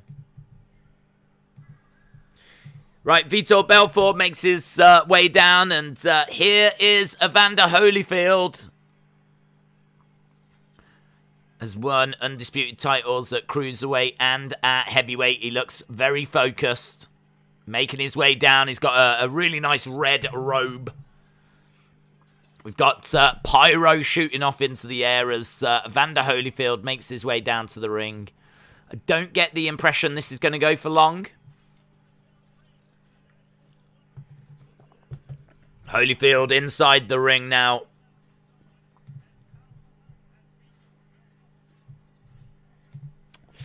Oh my god, how did I not remember Silva's front kick to the face win over Vitor? But last I knew, they did train together. I don't know. I honestly don't know if they've been training boxing-wise. I'd love to see them face off if that's something that... Well, let's see how this goes first.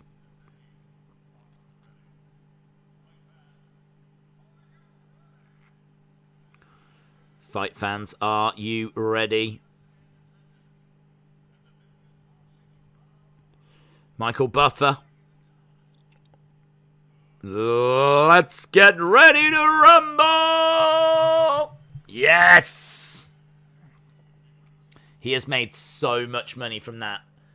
I was watching the documentary of Bruce Buffer, and he was saying that they copyrighted it, and obviously, you know, you've got video games named after it. There's like loads of merch that they've sold. Made so much money off Let's Get Ready to Rumble. Obviously, Bruce Buffer's got, it's time! You got to have a little catchphrase now.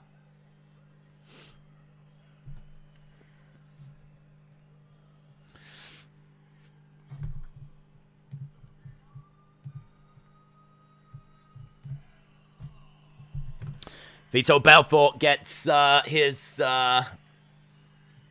intro. There's Evander Holyfield. Belfort was a great boxer in his youth. Hayden said, let's get ready to rumble. What did you score Royal Rumble 2020? Can't remember. That's the one that Edge... I know that Edge came back at that one. But I can't remember what score I gave it. Silva has paid Tito. I hope he paid him a lot because he knocked him the F out.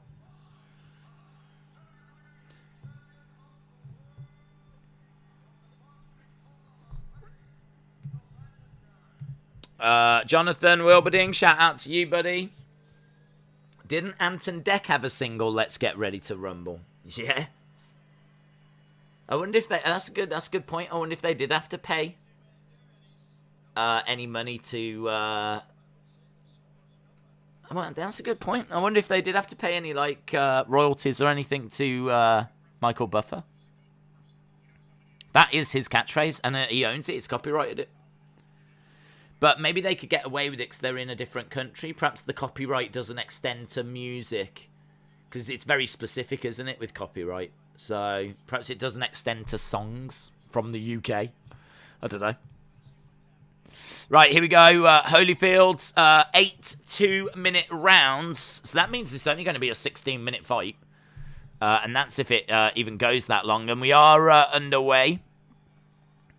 So, Holyfield in red. And we've got Vitor Belfort in gold. Right, Holyfield just throwing out left-hand jab. Just falling short at the moment. Just maintaining his distance. And we've got Vitor with his hands up. I mean, honestly, Vitor looks 58. Holyfield looks 58. Charging forward with a couple of strikes. And Vitor easily moving out of the way. Once Vitor turns it on, once he starts, like, going. Nice body shot. And Holyfield kind of stumbles backwards. Another big shot's coming in. Holyfield covering up. Uppercuts coming in, and Holyfield is blocking them. Oh, big swing, and I don't know if he clipped or if it was a slip, but Holyfield falls through the ropes. Referee just checking it's regarded as a trip. Holyfield just lost his footing and ends up going... Oh, it's kind of sad to see, to be honest. Oh, no, he goes down. Holyfield goes down. Yeah, they're saying he's not the same. So he stumbled. He goes down through the ropes. He's getting caught here by Vitor. Vitor is pouring it on. Referee's he's thinking of stepping in, and he steps in, and the ref waves it. It's a first round finish for Vitor Belfort. This fight never should have happened.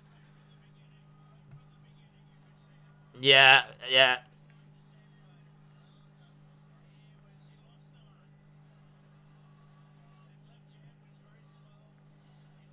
Yeah, he lost. They've called it.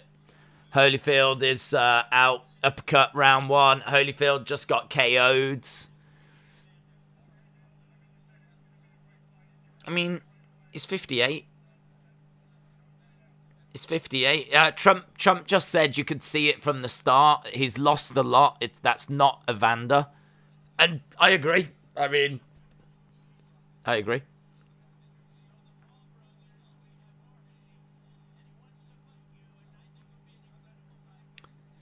Trump's talking about the Paul brothers?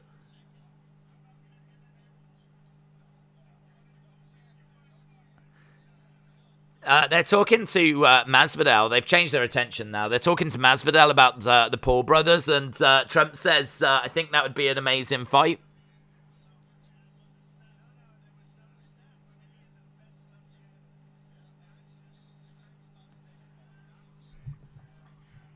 Yeah, not the same.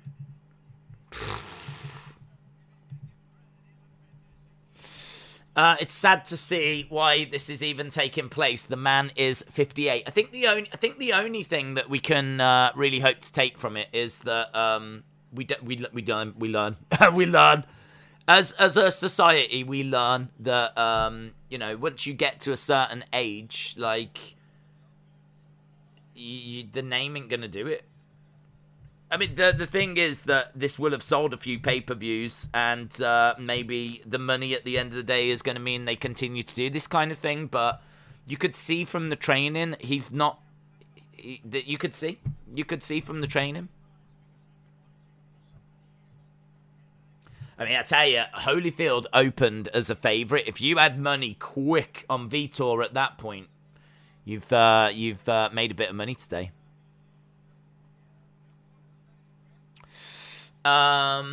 We've learned that Florida is loose ASF. Vitor versus Logan and Anderson Silva versus Jake. Ryan said, I guess Evander made some good money for taking the fight on short notice, but please don't fight again. No, he can't. He won't. They won't let him, surely. He covered up. There was a lovely little, I think it was an uppercut that put him down that second time. First time he just lost his footing. But second time, it's a lovely little uppercut. There, that's great. That's really good by Vitor Belfort. So he throws the shot. It's well defended. But for some reason, Holyfield doesn't keep his arms. His arms are kind of like here. And so as a result, it's like straight with an uppercut. And he really catches Holyfield. I mean, the opening was there and Vitor took it. So, there is definitely some impressive stuff from Vitor in this. But, yeah, I mean, Holyfield honestly is like a 58-year-old punching bag at this stage. Holyfield has got no balance. CCSYT said this fight should never have happened. Mike says, does the UK celebrate 9/11? Well, we don't celebrate it, we remember it. Yeah, I've said before, it's the biggest thing that's ever happened in my life. And I kind of feel like there's before 9/11 and after 9/11. And yeah, we have like documentaries, and we before the football games, we were watching Crystal Palace Tottenham. There was a moment's silence, which was impeccably observed. Not a peep out of anyone at a football ground in England. Perfectly observed. They had the stars and stripes on the screen, and 9/11 and everything, and it was perfectly observed. I think they did that at I think all the games today. They certainly did it at the first one of the day. So yeah, of course. I mean, the world remembers 9/11. It was it's not just obviously just in something that happened in America. The world lost people from 9/11.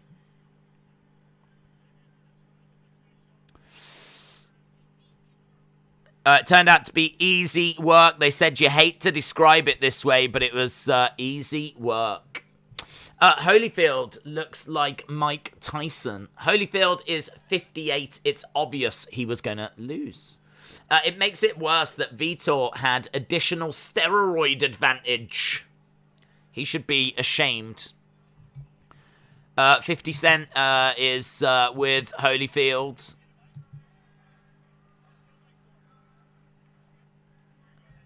I mean, yeah, this was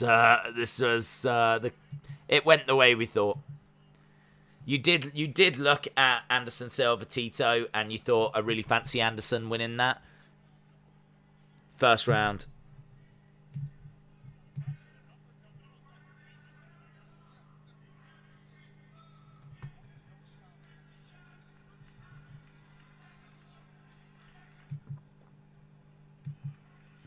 Holyfield's got nothing really much to say here. Holyfield said he's not hurt.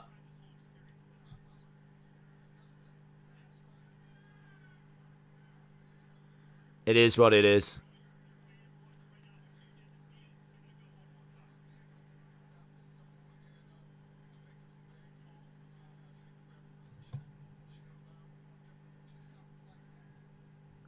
Holyfield said he thinks it's a bad call. He doesn't think the fight should have been stopped that quickly.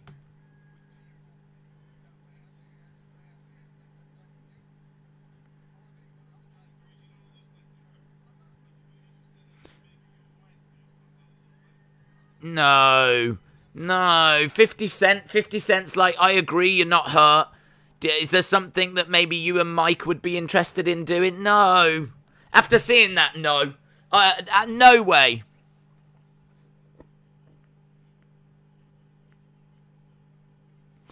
Tyson versus Belfort. 50 Cent's trying to make Holyfield Tyson here.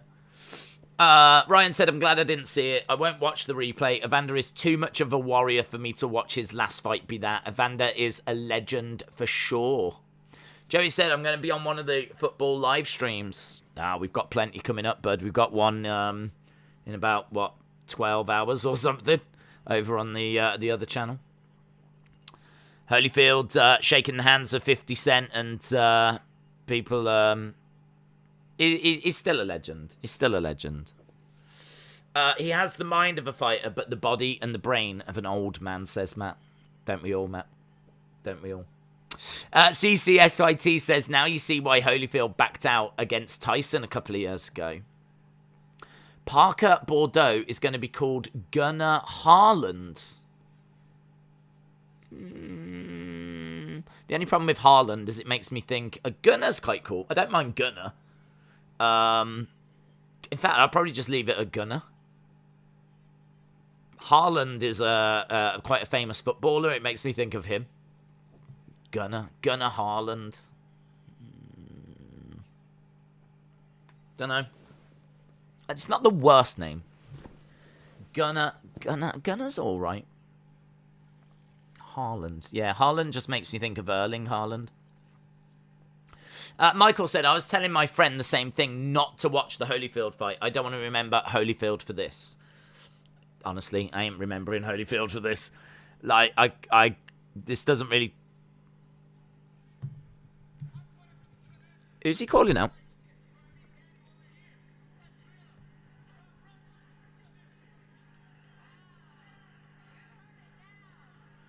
Who did he call out?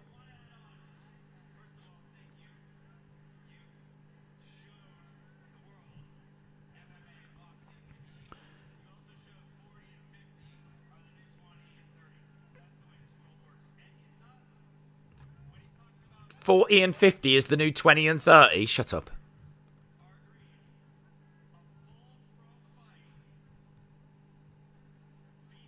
Vitor. Jake Paul.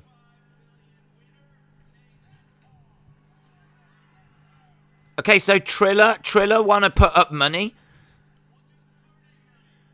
30 million.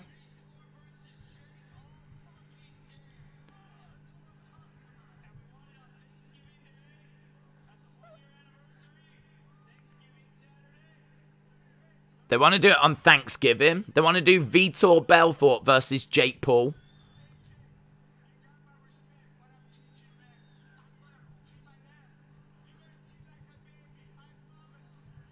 Jake, you've got my respect, but I'm going to put you in my lap. This is the best part of the show. Well, the kid was the best part of the show. But he is calling out Jake Paul with venom. 30 million. 30 million on the table for winner takes all. Winner takes all. That's what they just said.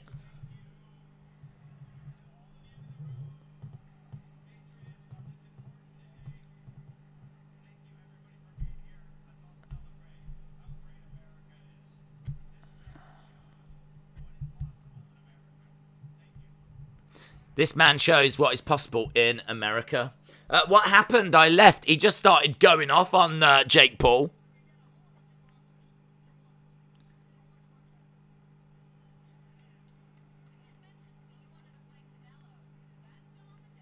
He wants to fight Canelo. Vitor Belfort said he will not have the balls to come. Wow, fiery. Fiery from Vitor Belfort. Tyson Holyfield too. Boxing has gone mad. Can someone wake me up from this nightmare? It has gone mad. It's its own fault, though. Boxing's got too many organisations and just puts on like too many cards that are just not what the fans are looking for. They just never put on like the biggest fights. And so now you've got this space that, like, you know, the legends have moved into and Jake Paul has moved into. And that's now getting the headlines, isn't it?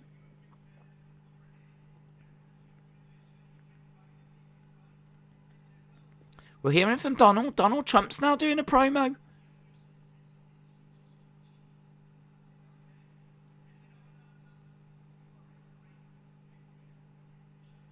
You are a great patriot and we appreciate it.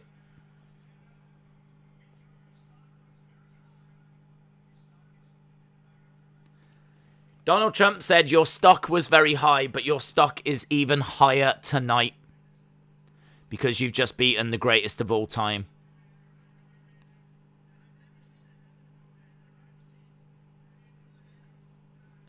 Trump says, we love Evander.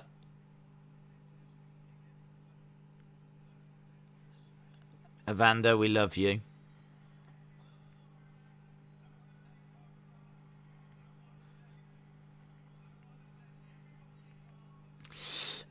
Is Trump auditioning for the WWE?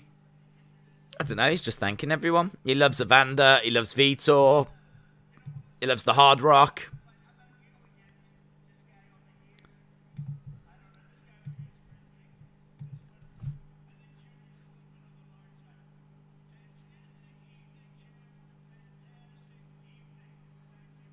Fantastic evening. Out cold for Tito. Shout out to All American Patriots, number 45, says California Love. Tito or Silva? Silva won. Silva won. Well, there we go. Did Belfort win? Yes, easily. First round. Anderson Silva won. Easily. First round. But maybe the bigger talking point is that Vitor Belfort just passionately, very passionately called out Jake Paul. It seems like Fight Club Triller. Triller? Oh, God, no. Turn it down, Jake Paul. I don't want to watch another Triller event. Oh, my God, no. They've put up 30 million. Winner takes all. Vitor Belfort versus Jake Paul. So, MT Pound says no more boxing for Holyfield. No, that definitely should be it. That definitely should be it. Don't forget, guys, Fat Joe is taking on Joe Rule. That is coming up. So, that is in a couple of days' time. But I think that's where we're going to leave this event now. It was filled watch UFC. And instead we watched this pretty much non-stop car crash. But there was definitely some moments in there that I enjoyed. I gotta say, I was thoroughly entertained, so fair play. It was definitely worth £10. David Haye we saw in action, and don't know what that was about. We saw Carroll obviously victorious in the second fight. We saw Anderson Silva winning a first round finish, and Vitor Belfort winning against a very poor, very slow-looking Evander Holyfield. Got some god-awful musical performances. But the kid was amazing. The kid was amazing. And, yeah, the alternative Donald Trump commentary was all right. I don't think there was any cringe or too much cringe in there. It was all right. He kind of played it relatively straight, so... yeah, it was good. Yeah, it was good.